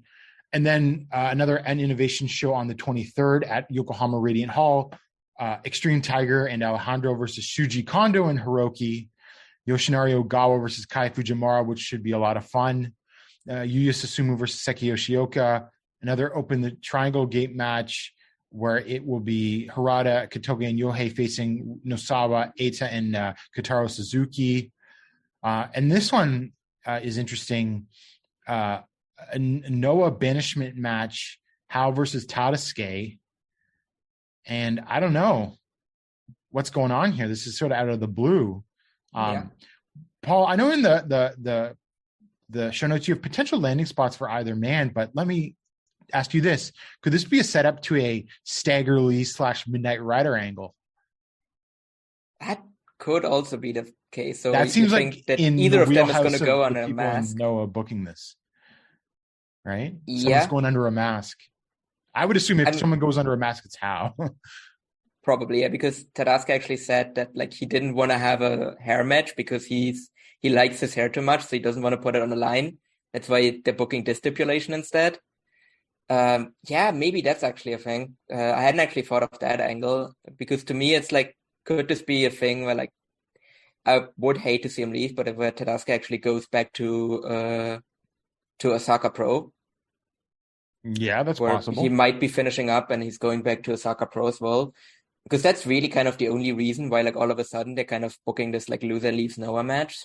Mm-hmm. In Osaka Pro, I would put Tadasuke in the mix for that heavyweight title that Zeus has, to be honest. Yeah, definitely. Like I think he would fit in really well there. Like, but I would just hate to see him leave Noah because I've actually really enjoyed him this year. Yes. I think for Hao, like I don't really think there's a reason for him to leave Noah because there's no real like landing spot. No, he's lucky because he's like an Yeah. indie guy that gets into a company like Noah, right? Yeah, I can't exactly. see him wanting to leave. Well, maybe, but just Yeah. unlikely to me. It seems that way. I mean, they have pushed him decently though this year. Oh, so I thought I so, don't yeah. really think that would be like a reason for him to leave. Yeah. So, if he were to leave, like, I don't know, like something like All Japan, I think he would be a tremendous addition to that division. Mm-hmm. But yeah, I don't really see a reason for them. Like, I don't really see a reason for either man to leave. That's why I'm so baffled by this. But you've written like, will there be a finish? And yeah, I because agree. that's very what I'm possible. thinking.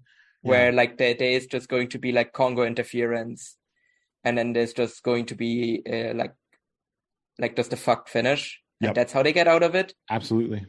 So, but I actually kind of like the idea as well, where they're just going to put Hao under a mask, and then they're going to continue that feud that way as well, where it's like Hao basically plays like Mr. America, and then just like takes off the masks, like looks at the crowd and just trashes them, while like Tadasuke has his back turned and stuff like that.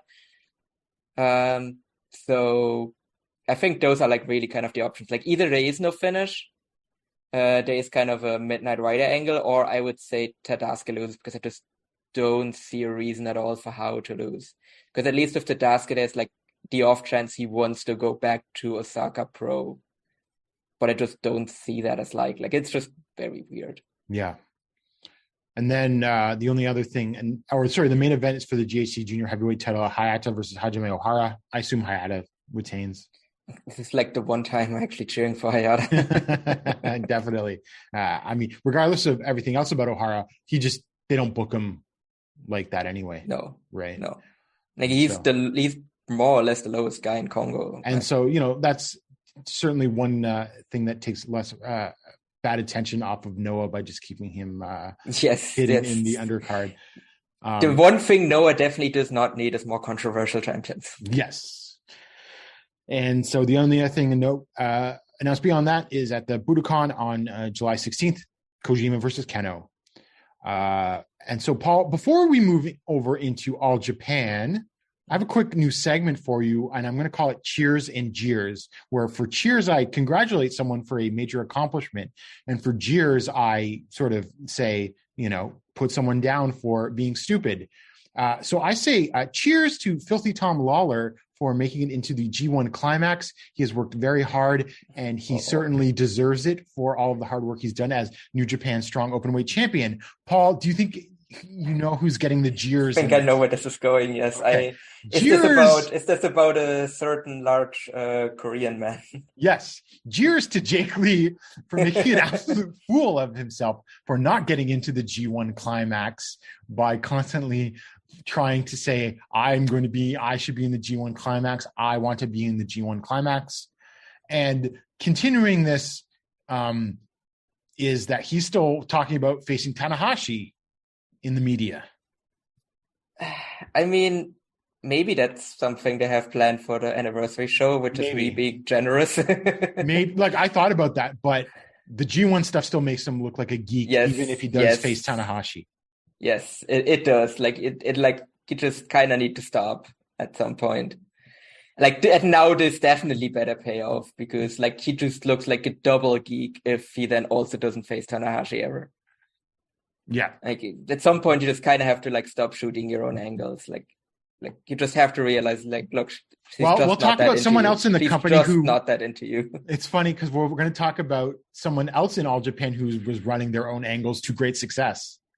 I mean, that kind of in a way shows the power structure as well, doesn't it? Because yes, someone got his wish and someone didn't. Now, to be fair, what Yuma was trying to accomplish probably is also significantly easier than Jake 1 getting a slot in the G1. Yes, definitely. But nevertheless, Yuma got his way. Yep. That's for sure.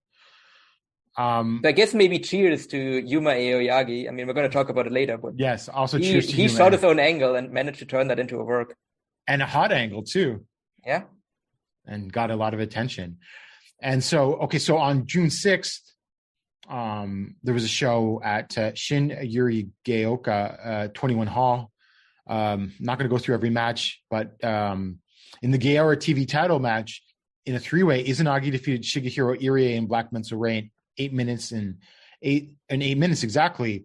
Now it's listed in the results as Mensure taking the pin, but what happened was like Irie and Mensure were like sort of like, I don't know, connected or something. I think Irie had him in a hold, and then Izanagi like tipped them both over, and it looked like they both got pinned. I don't know. Yeah. Is that what it looked like to you? Did you see it? Yeah. I was kind of confused at the finish as well. Like, I'm also not 100% certain what actually happened. I mean, it was clear that Izanagi got the win, I suppose, because he was on top. But yeah, it was like, it definitely seemed like he was pinning both of them rather than just Mensure.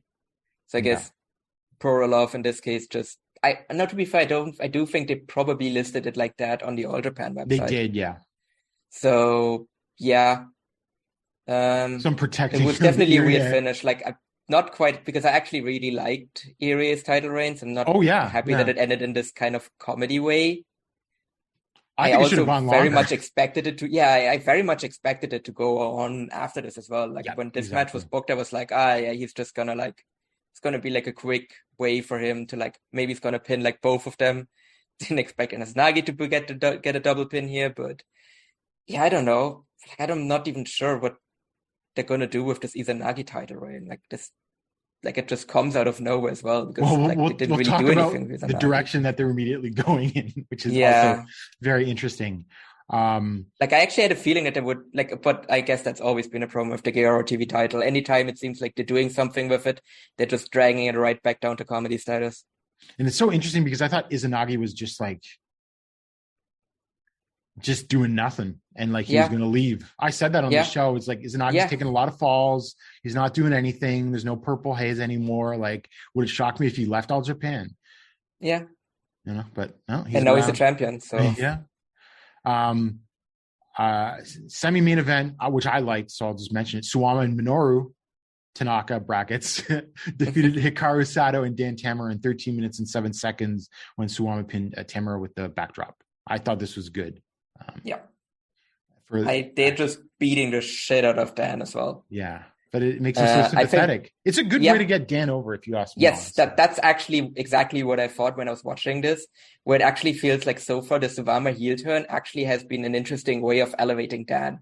Yes, definitely. Because he wasn't doing anything before that, and now he is like this valiant baby. Like, he's getting overpowered still, but like he is just getting a lot of sympathy from the crowd because he is just going through a gauntlet. Like, his back looked disgusting. Yeah. Like, what was that again? Like, that was like the board that he hit them with, right? That left its like massive bruise on his back. Yes. Yeah. Like, that looked nasty. Like, you could literally see like the individual butts on that. Yeah.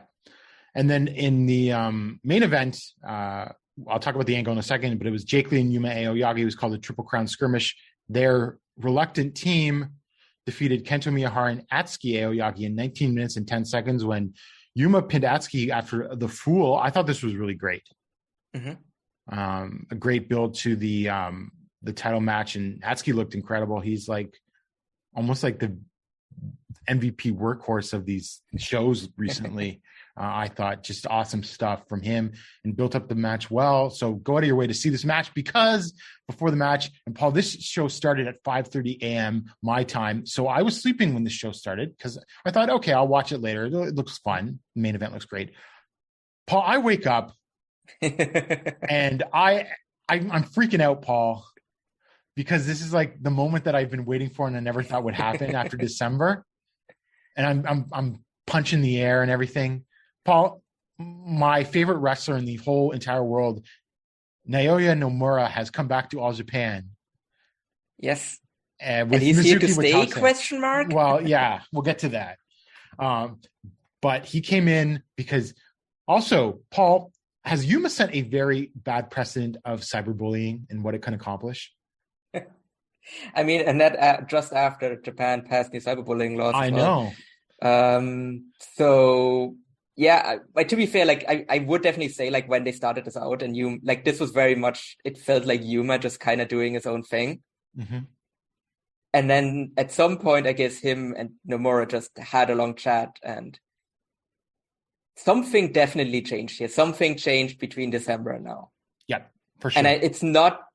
And it's also obvious, I think, as well. I don't think this was a one big elaborate angle because the company No. needs Nomura. Like, Yeah. you know what I mean? So Yeah.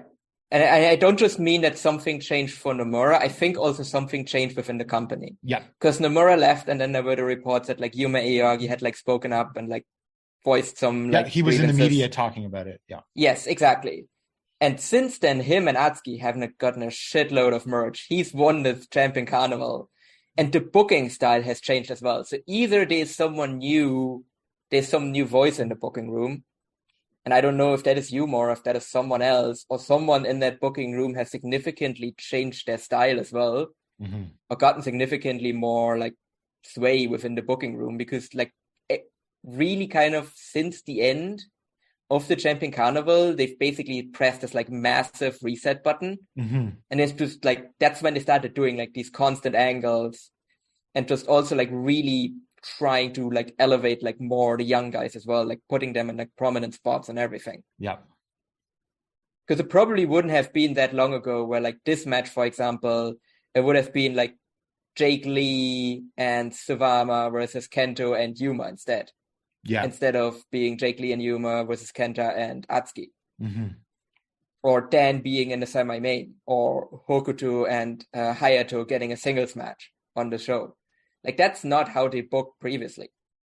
So, like, there's very clearly a change in booking patterns. And I think maybe, like, Yuma showing all of that to Nomura might have also changed Nomura's mind as well, and might have addressed some of the issues that he has had in the past as well.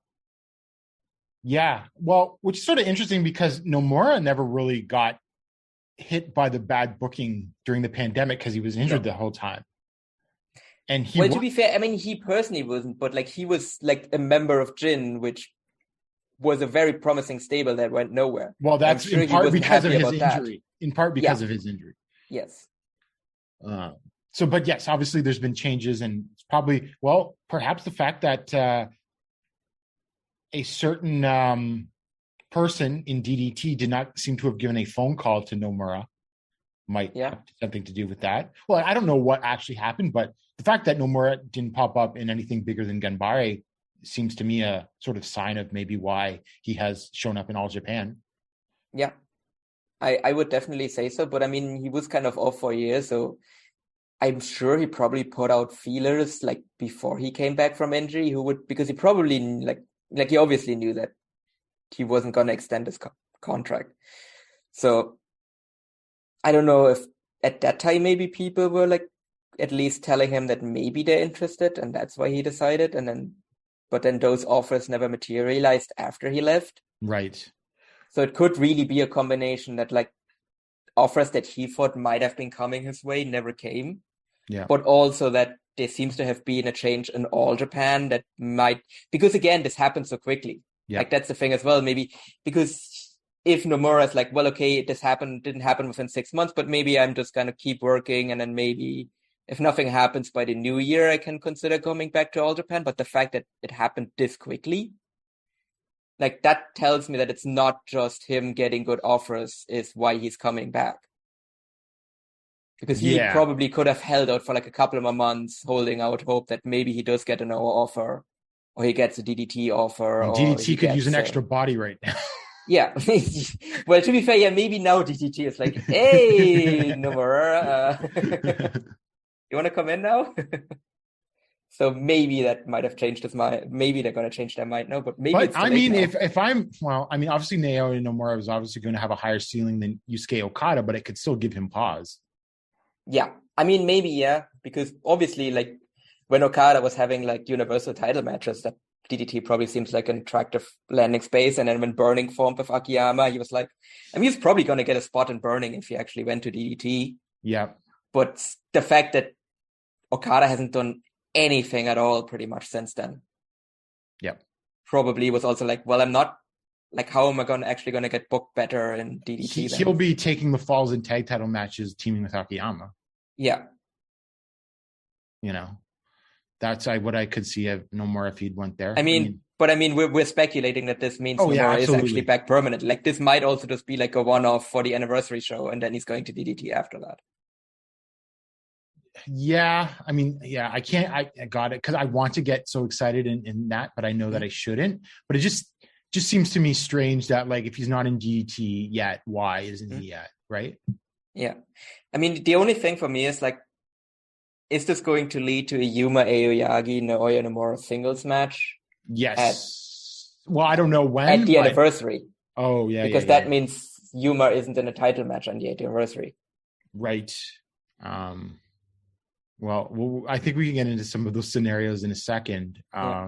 But I thought the angle was well done. The angle was great. Like it's also immediately just felt like a really hot angle, like with Hokuto being involved in that as well. Yeah, and then that was interesting as well that he got involved in that. Yeah, well, that sets it up. But also like to make it like it was a shoot brother, like Shuji and Takawa Mori came out from the back to like break them up and everything like that. Right? Like, oh, this is unplanned and unexpected type thing. So so adding to that, I'm just curious if Mizuki Watase ends up wrestling in All Japan at all. I mean, that would be a nice addition as well. Yeah. I mean, and the now bald Watase as well. Oh, yeah.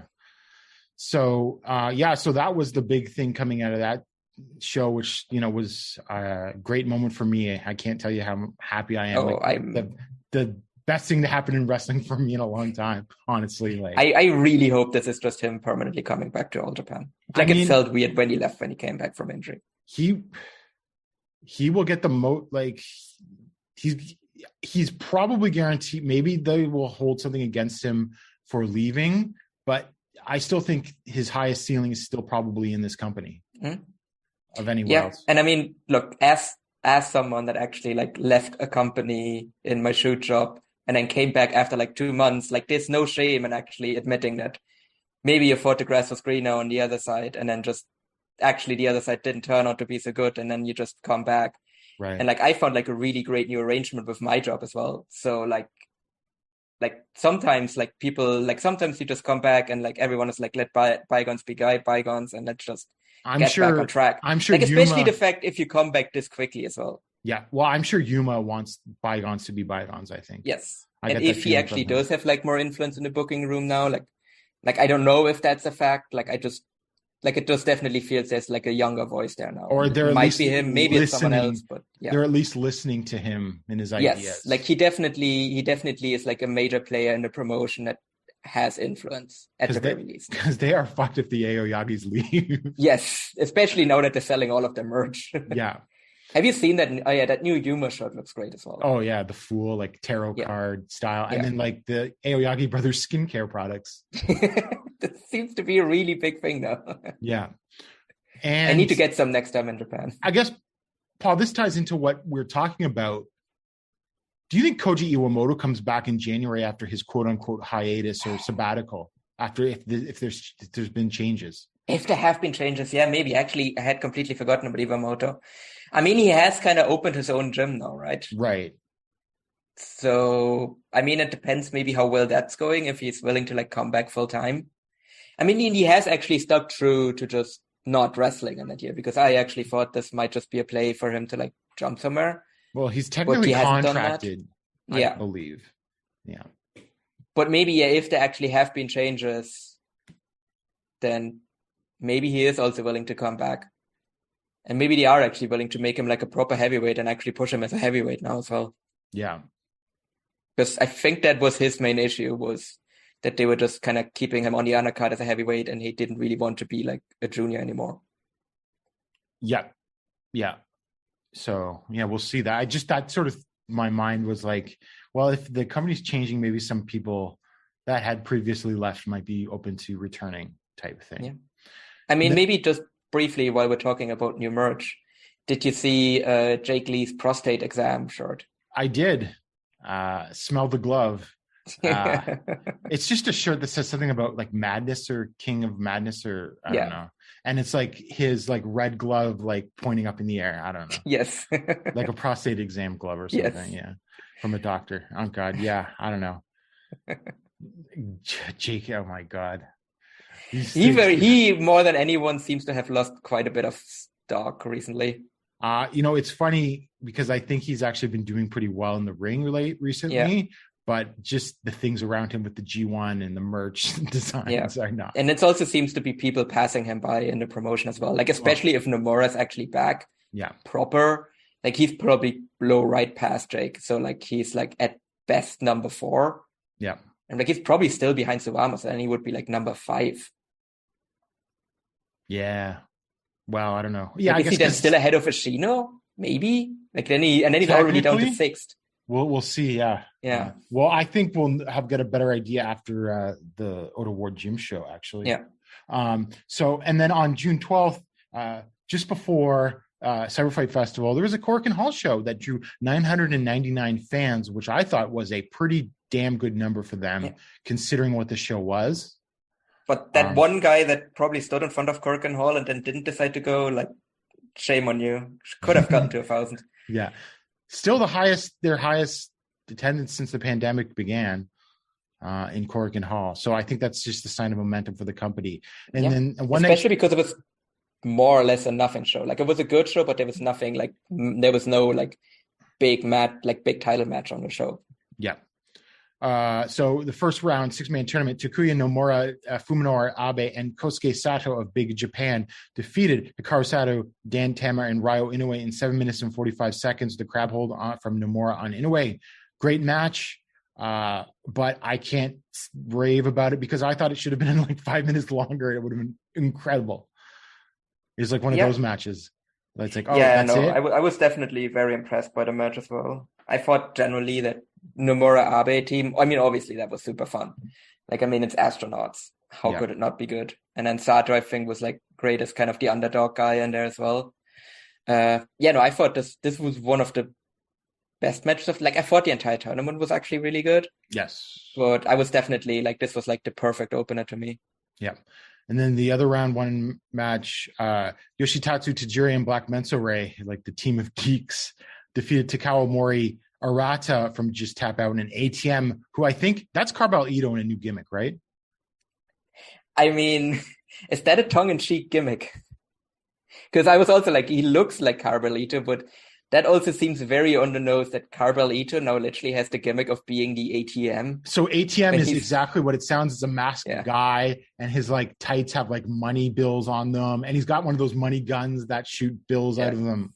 And he was handing out envelopes to people in the crowd. Yes. At one point, he handed an envelope to the referee, and the referee did like a fast count.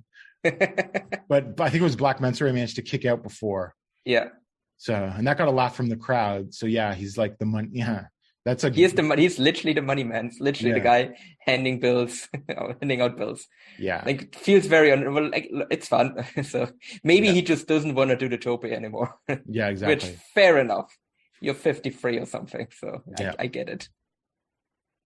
And then the 6-man tournament semifinal, the still as of unnamed team, Shotaro Ashino, Ryuki Honda, and Seigo Tachibana defeated Takuya Nomura, Fuminori Abe, and Kosuke Sato in 10 minutes and 27 seconds with an ankle lock from Ashino on Sato. Again, another really fun match. I don't think there was anything else to say with it. Like, these are just like sprints, everybody coming in and doing their thing, right? But they're all solid.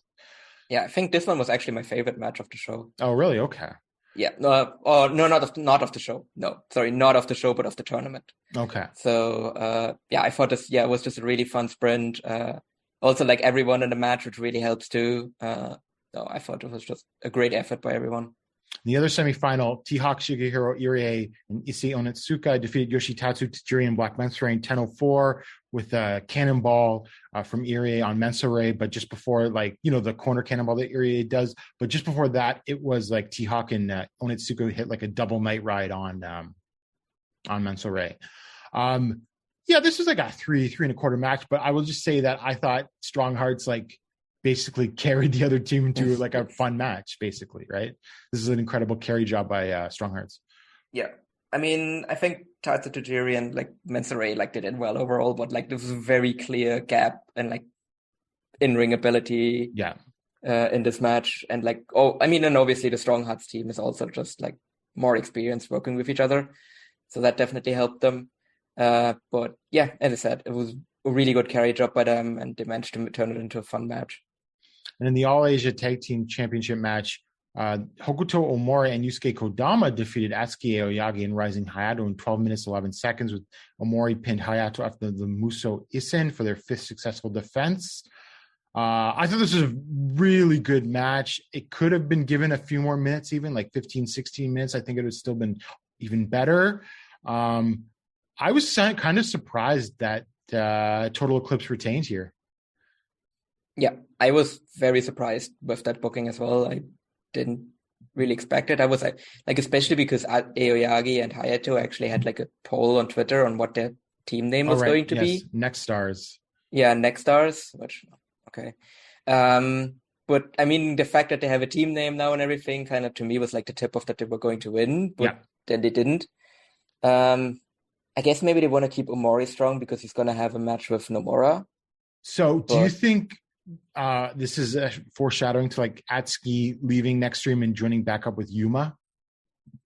Maybe, yeah, if they found like a new faction, that could be something. But I mean, especially because they're like, why do go through the whole thing of like getting a team name and then immediately breaking the team up? That is just very bizarre. That's kind of like, that's WWE shit. It's like fucking like Cody Rhodes and Drew McIntyre getting a team name on the same show that they're breaking up on. Right. So that would be very weird. But the match itself, I thought was great. This was very easily the best match on the show, and I actually went 4 stars. And my hot take actually is that this was better than any match on Cyberfight Festival. Oh, wow. Okay. Yeah. I really loved this match. I thought it was just like great, like just like a really fun, like fast-paced kind of tag match, like just juniors flying all around the ring. Like everyone, like this more than anything was kind of like a future showcase as well. And like not just a future showcase, because like these guys are like, they're really developing like into established workers now. This isn't just like guys showing off on like the people that they can become, but actually showing that they've kind of arrived now and that they're like players to be taken seriously on the roster. Right. Yeah, no, absolutely. You're spot on with that. And as far as whether or not it's the right decision, I will say, I guess it depends. If they're doing an angle where like sort of Atsuki and Hayato like drift apart, then I think it'll be fine. But if not, then they should have just belted them, I thought. Yeah. Because I think they're ready for it. Yeah. Oh, absolutely. Like I think at least one of them is going to win. Like maybe both of them, maybe if they're staying together as a team, but like at least one of them I think is going to win this belt before the year is over. Yeah, for sure. And I mean, we're both still in agreement that it's still most likely the case that Aoyagi is going to win the junior title at the anniversary show. Yep, for sure. Yeah. And then in the 6-man tournament final, Strong Hearts team of T-Hawk, Shigehiro Irie, and Issei Onitsuka defeated Shotaro Ashino, Ryuki Honda, and Seigo Tachibana in 16 minutes when T-Hawk pinned Tachibana after the last ride, but not before chopping the shit out of Tachibana. Oh, God. If you look at Tachibana's Twitter, he got his chest ground into meat real good from this match. I thought this was my match of the show, actually. Just incredible stuff. Strong Heart's awesome. You know, I mean, T-Hawk was great here, I thought. My match of the show. And it was cool because you don't see this in Japanese wrestling very much anymore, but Strong Heart's got a giant novelty check for winning the tournament. Yeah. No, we definitely, that's all I mean, to be fair, we had some of that on Cyberfight Festival. Right, yeah. Like on the Tokyo Joshi 6-man tag where the winning team won a year's worth of Nivea skin cream. Yes. Oh, yes, that's right. That was in the Tokyo Joshi match. Yeah. Was it like a couple of years ago when Violent Giants won what did they win? They won like a vacuum or something. Yes, I remember that. Well, there was also a show where it's funny because this was in early 2020, but like it was sponsored by some portable air conditioning company. Oh yeah, and then just had an air conditioner in the ring. And then they were using it, but it was funny because Black Tiger 7 was in the match, and that's Nosawa. That's slander. You don't know that. Well, okay. But it could be anyone. But it's like you're like sort of like using the show to promote your product, and they're using it as a weapon in the match. But anyway, novelty checks are cool. It was cool when like the winner of the champion carnival in the G1 used to get checks and stuff. Yeah. No. I think we definitely we need, if there's something we need more of in wrestling, it's giant novelty checks. Yeah. And then in the main event, for the a 6-man match of previous champion Carnival winners, Jake Lee, Yuma Aoyagi, Jake Lee, Yuma Aoyagi, and Shuji Ishikawa defeated Kento Miyahara, Suwama, and Minoru Suzuki in 20 minutes and 33 seconds when Lee pinned Miyahara after the D4C. I will say, look, I think there's a lot of people that are tired of Suzuki's shtick. He's just done it so much and everything, but it's still novel to me when he's in All Japan mixing up with the All Japan guys. So I can't hate this match. It wasn't anything much. It was worked well, like a 3.5-star match. Ending was whatever because Suzuki and Suwama end up brawling with each other. And then Kento's left alone. It's funny when he yells Suwama, Suzuki, and then he proceeds to get beat up and triple teamed by everyone and then finished off by Jake. So, it set up the Otaward Gym Show. I liked it. I'm happy with Suzuki doing stuff in All Japan because it's still, the novelty hasn't worn off yet. Yeah. And I think if he's motivated, he can also still go as well. Yeah. So I think if you do a title defense, like Kento versus Suzuki or something like that, I think it's definitely a good idea. Would they make that the anniversary match, though? Yeah, I think there's a couple of other options for the anniversary match, too, that we'll get into after. I really hope it's Yuma, but there's just other possibilities being set up for that. So Nagata is an option. And you know what, I mentioned on the last show, heel Suwama is an option. Yeah. You know what? It's actually, we sort of mentioned this, but Jake Lee versus Hiroshi Tanahashi for the Triple Crown. What, if Tanahashi wins? Oh God, yeah, I don't know. You end the anniversary show with a new. I mean, you end the anniversary show with a New Japan guy winning. That's some Noah booking right there. But at least there's a chance that Kojima is jumping to Noah after his contract expires. Yes, Tanahashi isn't jumping to All Japan. Yeah. So Champions Night 4. Okay, actually, before we go to the preview, I'll just say quick. I watched the Jumbo Tsuruta Memorial Show. Very good show. Watch it. The Aoyagi brothers versus T-Hawk and Shingo Takagi. It's fucking awesome. The Atsuki versus Shingo sequences in the end sort of recall Shingo throwing around the smaller guys in Dragon Gate once upon a time.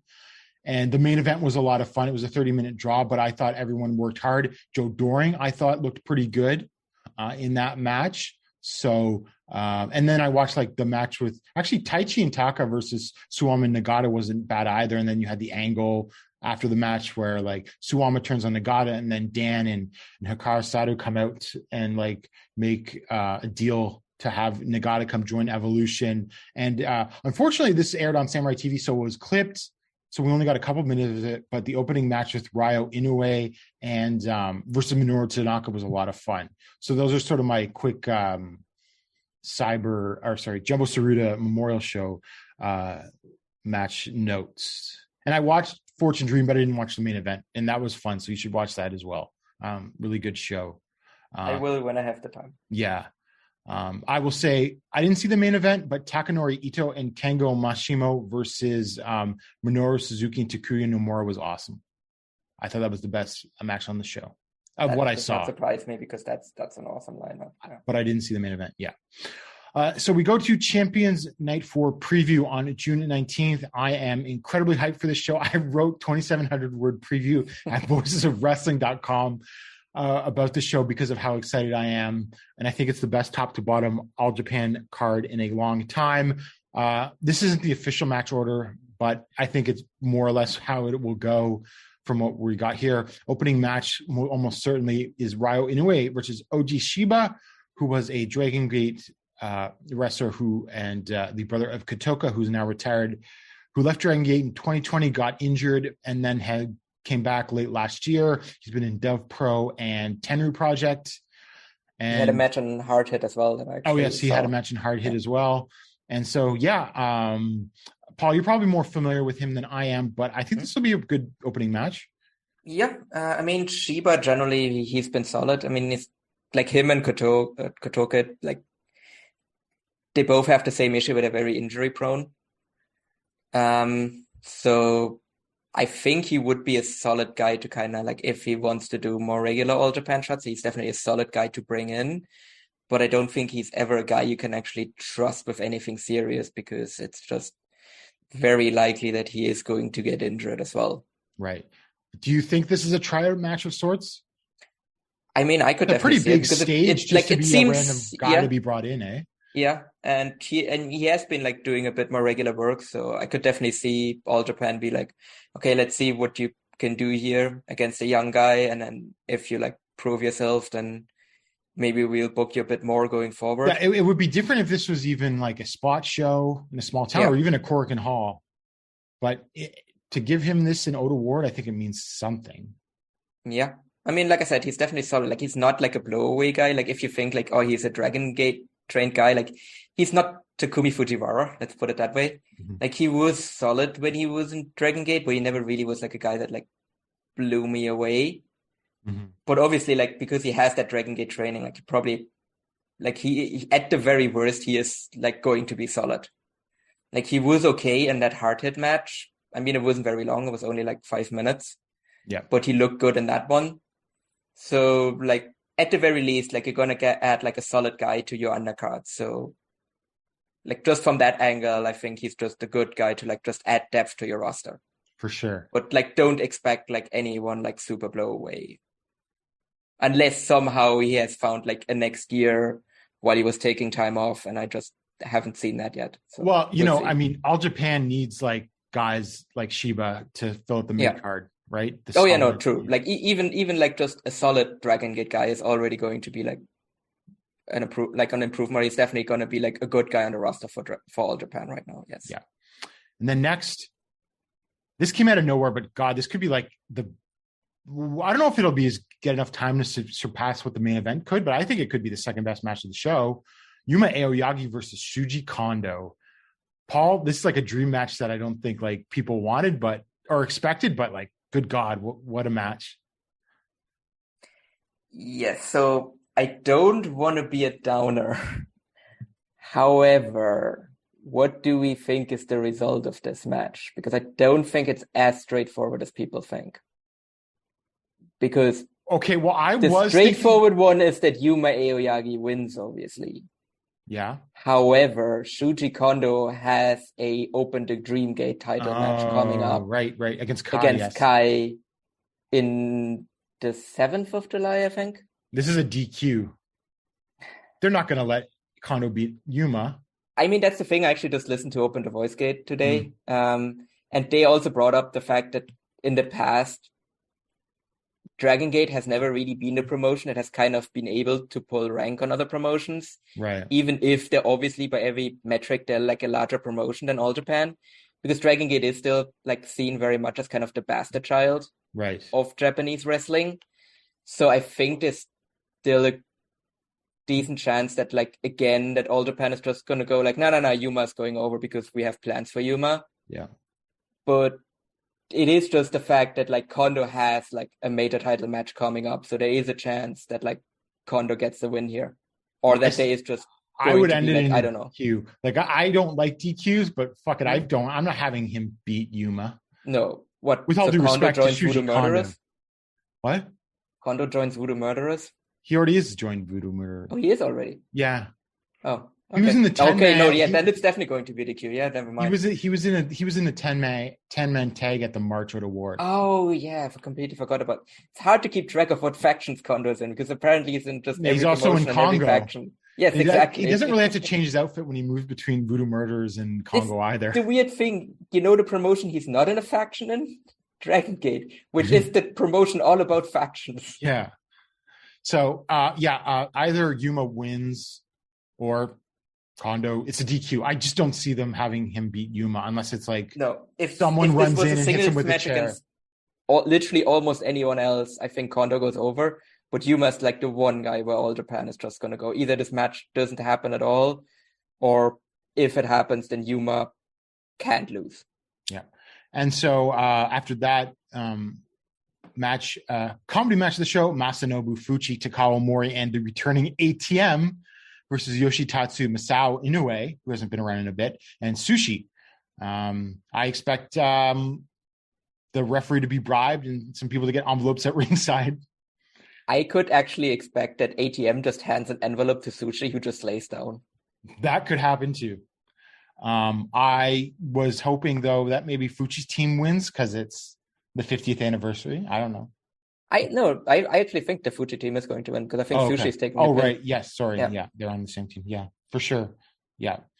And then after that, we got Atsuki Aoyagi versus Rising Hayato, which is why I sort of like, are they drifting apart?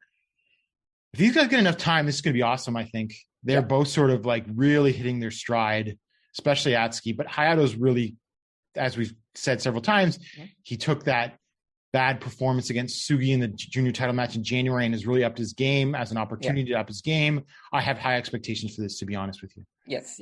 I actually, we didn't talk about it earlier, but I also actually really liked his match with singles match with Hokuto as well. Oh, yes. That was on the show that Nomura returned. Yeah, exactly. I like that match. I think I worked myself into thinking that was going to be even bigger. Like it was a solid match. I just expected them to go a little more balls out than they did, but they didn't. But I don't know. I just felt they saved that for the title match. But I think Aoyagi and Hayato here, I think that's because it's a really big show. I think they're kind of going to go all out, and because they really want to show that they're guys now, that they're major players in the junior division. I would assume that Atsuki is going to win. Yep. That's what I think too. Yeah. So watch out for that one. Super match of the show, I think. And then the next match, which has gotten a lot of builds, quite possibly the most build of any match in the show.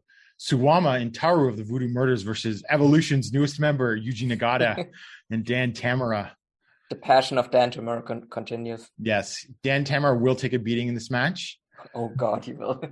Paul, Nagata and Tamura got a win here because that sort of deflates from the other matches later this month, right?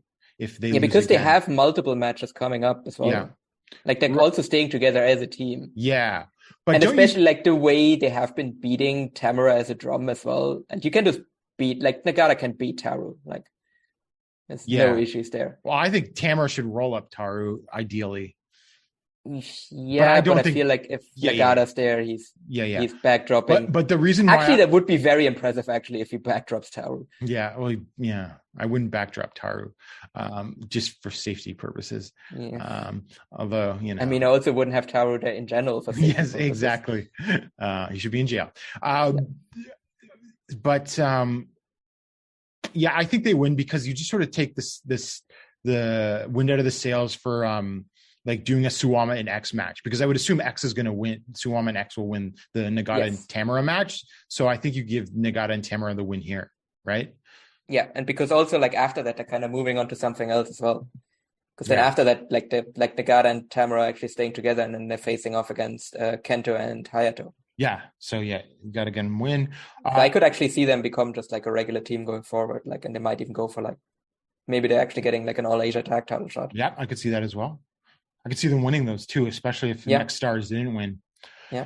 So after that, again, maybe this isn't the official match order, just all the matches that have been listed. Naoya Nomura versus Hokuto Omori, which I think has a chance to be very good. I'm kind of trying to hold back my expectations. Yeah, Nomura wins, of course. Now, yes. Paul, I this sounds really bad because I said Nomura is my favorite wrestler. I just haven't had time to go and watch his Ganbare matches yet, but I watched clips of his Capture match, a match he had in Capture. He's working a lot more a hard Scrabble style, with lots of elbows to the back of the head and suplexes and super holds and stuff. So I think that fits him, especially if he's sort of playing a heel, which he is now. Mm-hmm. And so I don't know. I would kind of excited to see Nomura's style. I could see this being a semi squash or a dominant victory too. Yeah, so you think that Nomura is just going to play the full here, and then because that would mean that Omori would have to be the face, which he's kind of been that's what kind of a tweener basically recently. Well, I felt after that angle, Omori was the face, he's defending all Japan basically, right? Yeah. And I think that's actually where he's better, in ring wise as well. Yeah, I think so too. So I think that's why I'm trying to hold back my expectations, because I have a feeling that I might go into this with too high expectations. I know. But I think if Yeah, because as you said, it could be like a semi-squash as well. But if it is actually like a proper match, I think this is like I think they should. potential. Ideally, I think they should give him 10 minutes. Yeah. I think Nomura should take most of the match, but like give Omori some hope spots and stuff. Yeah, You know? but like I think the only acceptable absolutely outcome is Nomura winning. Yeah, because Nomura's not done now. How much more he has after this, I don't know, but it's pretty clear that he's staying around for a bit. He's still doing something with Yuma, obviously. Yeah, regardless of what it turns into. A little, Paul, did you know it's now a Gaora TV title 4-way ladder match? Oh God, wait, really? Yes. When did that happen? I like set a day this sheet ago. up like. Yeah, exactly. Because I set this sheet up like yesterday. Or like, no, it was just after I think you set this run sheet up. Of course. Izanagi versus Black Menso Ray versus Toshizo versus Paul. Do you think you know who the fourth part of this match is? Tanaka? No, it is Yusuke Kodama. Oh, okay. That's random. Yeah. So yeah, this match basically started as Izanagi versus Black Menso Ray in a ladder match. And why Menso Ray deserves to get a title shot after getting pinned in a title match, I don't know. It's a Gaora TV title. Nothing has to make sense, is my motto for the title. So basically they did that, and then Toshizo got added, and then Kodama got added. Do you think they're going to add more? Like there's 3 days left. Do you think they're going to add more people? No, I don't, but you never know. They should just keep adding people and just have it be like a fucking Money in the Bank ladder match. There's just like 8 people in there. Look, I mean, I think all of these are good wrestlers. I don't know if they're suited to be in a ladder match, though. They're not really like Kodama is the closest thing to a high flyer of any of these guys, really. Yeah, that's the thing as well. And so I would assume it's going to be a lot of brawling and weapons and a couple ladder spots. Which is fine. Yeah. Which is fine. I bet you they put Kodama in there because he's the only one that could do a move off the ladder. Yeah, like because someone has to dive off a ladder. Yeah. But I guess, I mean, I also have like literally no idea who's going to win. I think it's just be Izanagi. Probably, but doesn't really make a difference if remember any of his the other last 3 wins. junior title run was like win it and lose it right away. Yeah. So I could see that happening again, right? Could they put it on Toshizo? He's not a full timer though. Yeah. Like he's too busy. Spoiler alert. Ryuji Hijikata is a city councilor in Saitama, I think. So so getting dates on him, he can only work weekends or something. Like he's not on every show. He's usually only on the Korkins or like matches in like Saitama or like Yokohama and stuff, right? Better give them a good rate when like booking like arenas in Saitama though. Yeah. No, that's why they should put the title on him, so he gives them a good rate. I could see Black Menso Ray winning, to be honest with you. Yeah, I mean, like it doesn't make a difference if it's an Izanagi or Black Menso Ray. No, it doesn't. Like, they're sort of interchangeable at this point. Yes. Which they weren't before, but now they are. Yeah. Now they're just literally the 2 masked guys on the ring and can literally put either of them in a match and it doesn't make a difference. Okay. And then so now this match order, I think, is probably going to be correct because this is from the top. PWF World Junior Heavyweight Championship. Also at Sushi Aoki Memorial match. And I'm going to ask you about that in a second, Paul. Hikaru Sato versus Tiger Mask. Paul, I know we have already speculated about Tiger Mask winning here, but Paul, Sato can't lose at Sushi Aoki Memorial match, can he?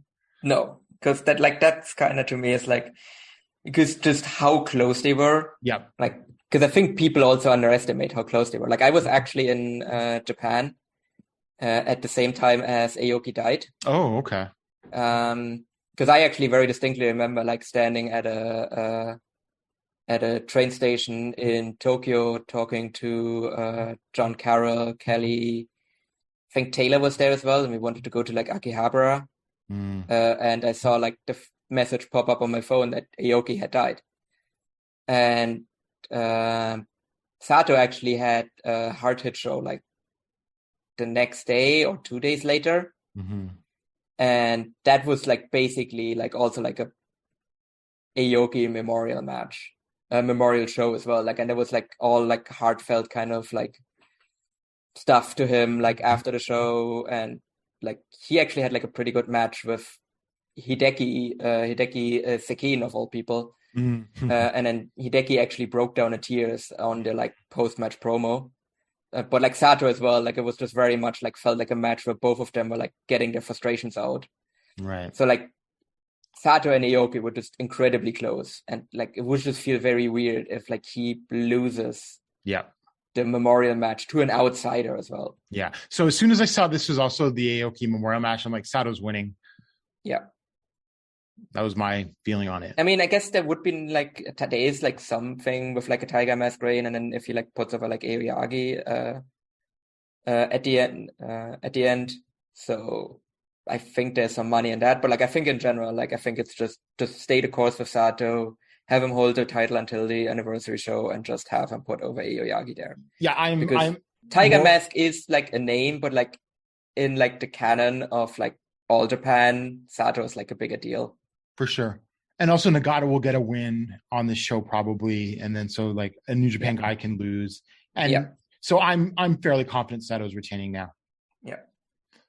And then, well, I think it'll be pretty good. I like I said, like I think if anyone can get a good match with Tiger Mask in 2022, it's Hikaru Sato. Yeah, it's also like the most like the biggest match Tiger Mask has had in how many years? Because he was just by New Japan for a while. Wasn't he like wasn't junior tag champions with Robbie Eagles last year? Or earlier this year? I kind of fell out of New Japan like last year. He had a junior tag title run with Robbie Eagles either last year or early this year, or went into early this year. Okay. So I mean, okay. So yeah, that's something of note to do. But like then let's say maybe then like say for like single stuff, it definitely is like the biggest singles match he's had in like a long time. Yeah. Because he hasn't really been even in like Best of Super Juniors in a while. And then what I assume will be the semi-main event for the World Tag Team Championship, Twin Towers, Suji Ishikawa and Kohei Sato versus still, as of yet, unnamed team. I'm going to keep calling them that. Shotaro Ashino and Ryuki Honda. I think this will be good. It's a bit of a question with the Twin Towers these days. Depends on Shuji's effort he gives, and you can work around Sato's limitations, I suppose. I think Honda and Ashino will want to work hard on a big stage. My heart tells me that I want, obviously, Ashino and Honda to win. My gut tells me that Twin Towers retain. That's probably what's happening. But I don't think it's impossible that Ashino and Honda win. And if Ashino and Honda win, that tells you that All Japan's very serious about pushing young talent, I think. Yes. But I am still under the impression, I would say 60, maybe even 70, 75% certain that it's going to be Twin Towers winning. Yeah. I would also still, gun to my head, say Twin Towers winning. If Ashino and Honda actually win, then All Japan significantly kind of shoots up my like rankings for like promotion of the year. Yeah. Because yeah, as I said, that really shows like just complete change in kind of booking philosophy in a way. Mm-hmm. Well, who the hell do Twin Towers defend against? Yeah, I mean but then who are Ashino and Honda going to defend against? So like I think that's just a general problem that they have in the division right now. Yeah. I think maybe in terms of match quality, I mean the Kumadoy match kind of exceeded expectations. I have a feeling 15-minute sprint. This might as well. Yeah, this might as well. Yeah, don't do like 20-minute. But Honda and Ashino, like don't do 20-minute heat spot of like the Twin Towers working over Ashino or something. No, definitely not. But I also feel like Honda definitely, like he's even more hitting like another stride now. Yeah. When they had that setup tag match, when he like got the pin and he was just staring at Ishikawa the entire time when he got the pin, that was great. One thing that I could see that in Ashino and Honda's favor was that Ishikawa beat Ashino in the Champion Carnival and then also pinned him in a tag match. So I feel like Ashino's sort of due for a win back over Ishikawa. Yeah. But who knows, right? I don't know. I don't want to get I'm trying to talk myself into Ashino and Honda. Yeah.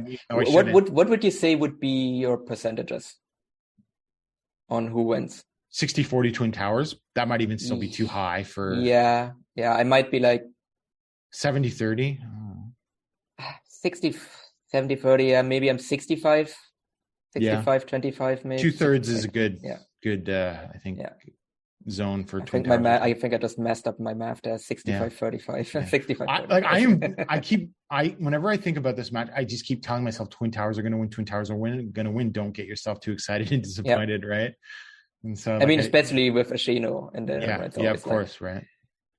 But I don't know. Like, I think even the fact that this is actually like a match where I think Honda and Ashino have a decent chance of winning, I think already shows something as well. Because I think maybe if this match happens a year ago, we're like, oh no, yeah, this is like 100%. Ishikawa's how to win. Then our main event for the Triple Crown: Kento Miyahara versus Jake Lee. I mean, these guys never have a bad match. I will say that I think their matches before Jake Lee turned heel were better. I think they're really sort of leaning into the fact that last time they faced each other, it was a 60-minute draw.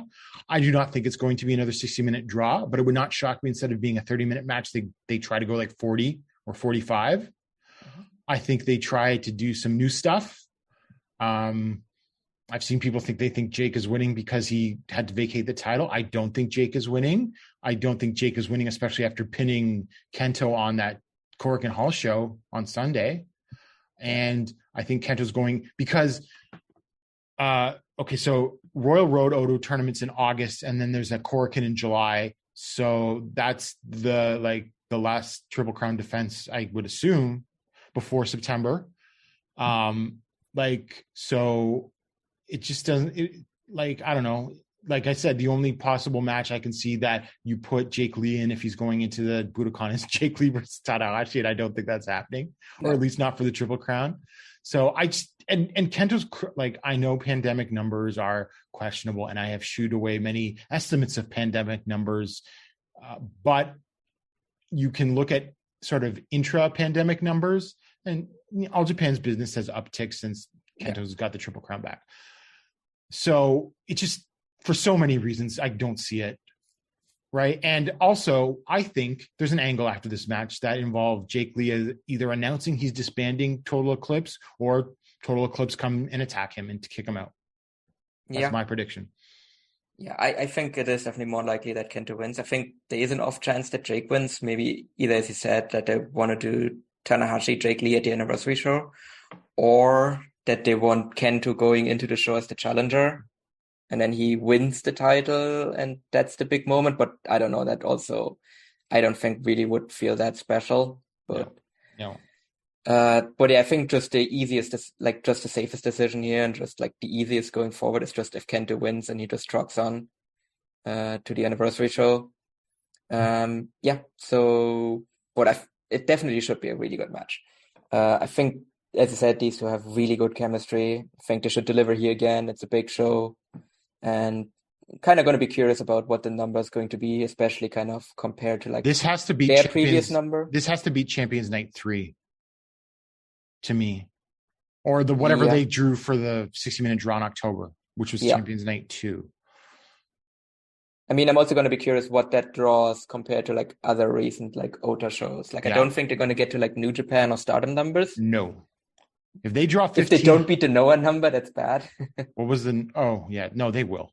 The tickets, I think they already did. Yeah, I'm looking at the tickets. The front two sections, special ringside and then ringside, are sold out. And then I'm looking on Lawson, and then the floor seats are in the yellow triangle, which means they've moved. Yeah, but are not sold out. And then the only ones left are some back standing room tickets that are still green, but there's still, walk up is still a thing in Japan, obviously. Yeah. And so they've got to at least get in they got to do at least 13 to 1,500. Although I don't think it's an outside of the realm possibility that they get 15, 16 in there. Yeah, I think that definitely would be a success. Yeah. As long as they beat their previous. Yes, as long as they beat their previous show there, it's good. Yeah, they're good. I will consider that a success.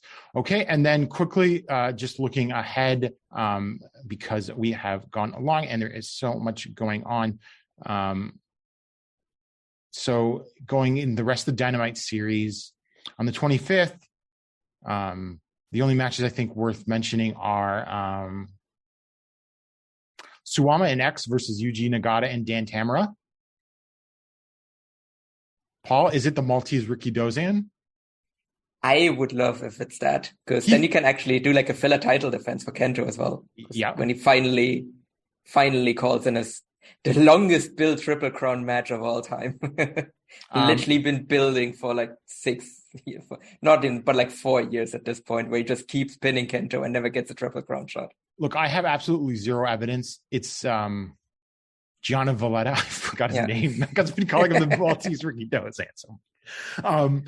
But I have no idea. Lucha Libre superstar. Yeah, IWRG Intercontinental Heavyweight Champion for like 7 days or something. I mean, better than other people that they're booking. So yeah, I have no evidence. It's just a name that I pulled out of my ass because, like, well, it's not another Voodoo. It's not like Masayuki Kono because they've already used him. What if it's Thatcher again?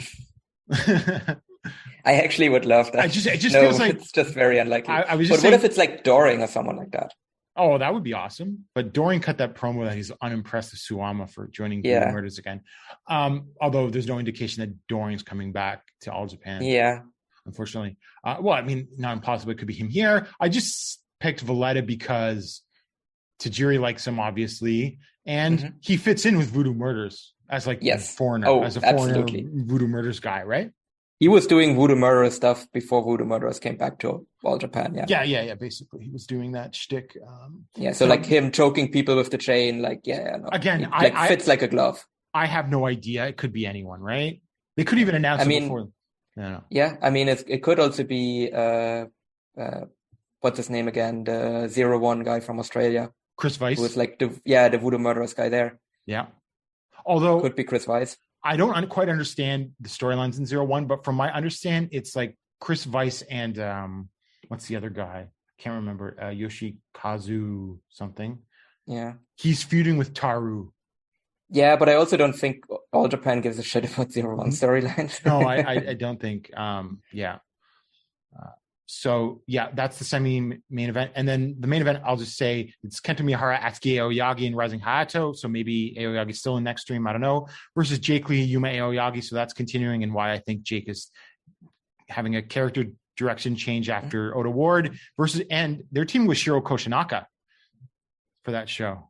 That is a choice. Like one of these things is not like the others. Yeah.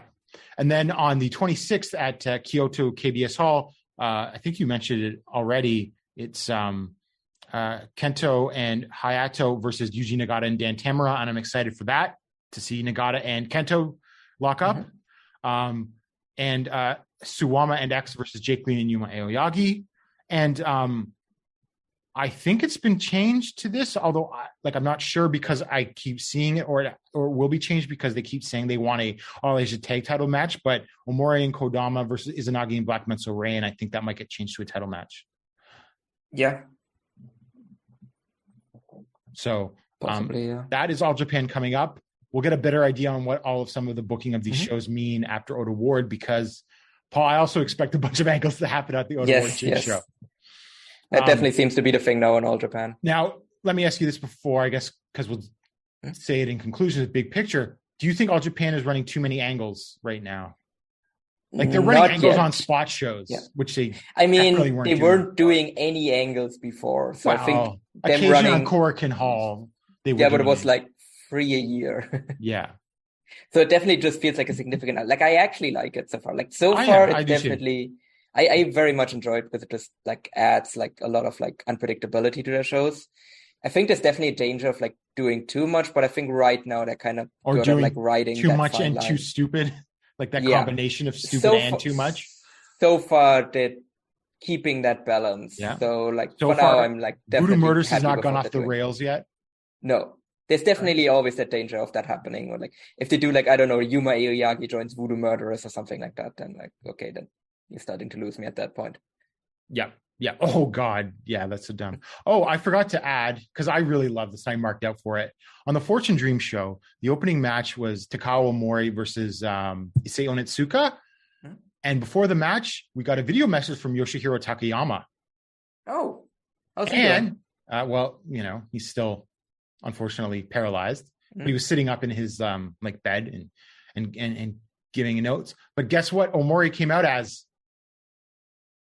Takayama? No. Well, he came out as a member of No Fear, had the No Fear music, had all black tights and dyed blonde hair. And he was accompanied by the often forgotten third member of No Fear, Satoru Asako. Oh, that's really cool. That's really nice.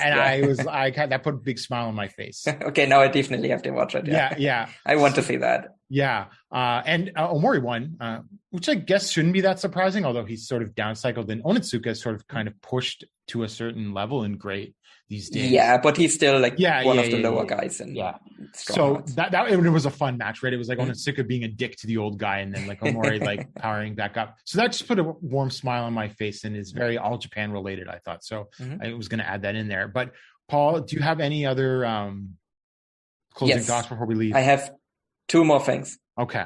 Real quick, because we've been going for a while. Yeah. Because one thing I just very quickly wanted to talk about, because it's something that I found out recently, and that is, I think we just very briefly need to talk about Daichi Sato. Oh, yes. Yes. Paul, so, you watch more Hard Hit than I do, so explain him. So in this case, he's also in Heat Up, actually, mainly. But like he is it was in Hard Hit, is doing that as well. So Daichi Sato is 13 years old, which, first of all, he probably should not be wrestling. However... Well, they all do it in Joshi. So. Yes, exactly. So, and also at 13 years old, Daichi Sato is currently 170 centimeters tall and 90 kilograms. I saw a so picture for of him. our American listeners, he is 5'7" and 198 pounds at 13 years old. He is going to be huge. Like he's going to be a very big boy. He's already I saw him, I saw clips of him having a match with Shigehiro Irie where they were teaming together, and he's pretty much the same size as Irie already. Yeah. Just let that sink in at 13. He is the kind of guy that All Japan should get as soon as he turns 18. Yes, really. yes. I to be fair, I think that All Japan does have relatively strict requirements for like age. Well, but like once he kind of like gets closer, they should get like feelers out and be like, hey, do you want to like, because he fits in All Japan, like he would fit in there perfectly. Well, wait, Reimu Imai, the other heat up guy that they've used, he's like 16 or 17. So they could probably. I mean, he has already gotten a booking in DDT as well. He worked like the DDT show. He had a match with Yuki Ueno, so DDT is also already having an eye on him. So okay, well, I could see All Japan booking him when he's 17, maybe. Or 16. Which again, still 4 years away. Yeah. So is he definitely someone to keep an eye on? Paul, I know you speculated this when you found out about him, but what are the chances he's Hikaru Sato's son? I don't think he is. I actually had a chat with Jojo about that, and he was like, well, Sato is the most common Japanese like name. Right. But it would be hilarious if Hikaru Sato has a son that is basically already as tall and like tall as him and heavier than him at like 13. Hikaru Sato's large son. Yes, it's just Hikaru Sato's actual, like, we joke about Tsubama's large son, but if this was like Hikaru Sato's actual large son, that would be amazing. Yeah. Yeah. No, that is just pure speculation. Him being on Hard Hit, we had no proof, but he is definitely someone to keep your eye on that would fit in sort of in like All Japan and like places like that. Yeah. If he's going to be at least decent, which he already looks, for a 13-year-old, he looks solid already. Like he's probably going to be like, he's going to be a problem. Like he's going to be like a big guy, both in terms of stature, but I think also in terms of push as well. Yeah. And then the other thing as well, I think that's something that we want to announce now, is that we intend to do a half-year awards for Puro as well. We are kind of aiming to record that kind of in early July. So once we're past the half point of the year, which is not the beginning of June, it is actually the end of June is the half point of the year. And we are also kind of going to look to get some guests onto that as well. Yes, for sure. But no one with bad takes. No. Obviously, only people with good takes. It's going to be the best Puro panel because it's going to be people that we have selected, so they're going to be objectively correct. But we will have a smattering of people that watch different kinds of Puro, so we'll have everything represented. Like Joshi and New Japan and Dragon Gate and that kind of thing. Yeah. So we probably might be able to make some more announcement on who's actually going to be there when we get closer to it. But like broadly, it is going to be similar to kind of observer categories, but we're going to do some adjustments for that, and it is going to be exclusively for Japan as well. Yeah. So you can look out for that in early July. And Paul will be back. Well, I suppose this is an on-air production meeting, but should we come back a little sooner than usual to talk about an award? Yeah, I can probably do that as well. Yeah, we might, but no guarantees, but we'll probably be back in less than 2 weeks as our usual thing. Yeah, I mean, especially because this episode is probably coming out a little later than usual as well. Yeah. Because we're recording a little later. Yeah, so you can look forward to that because hopefully, if all goes well, we'll have a lot to talk about and go for 7 hours talking about Champions Night 4. All right, so for Paul Vosh, I'm Gerard DiTrolio, and we'll see you, I guess, sooner rather than later.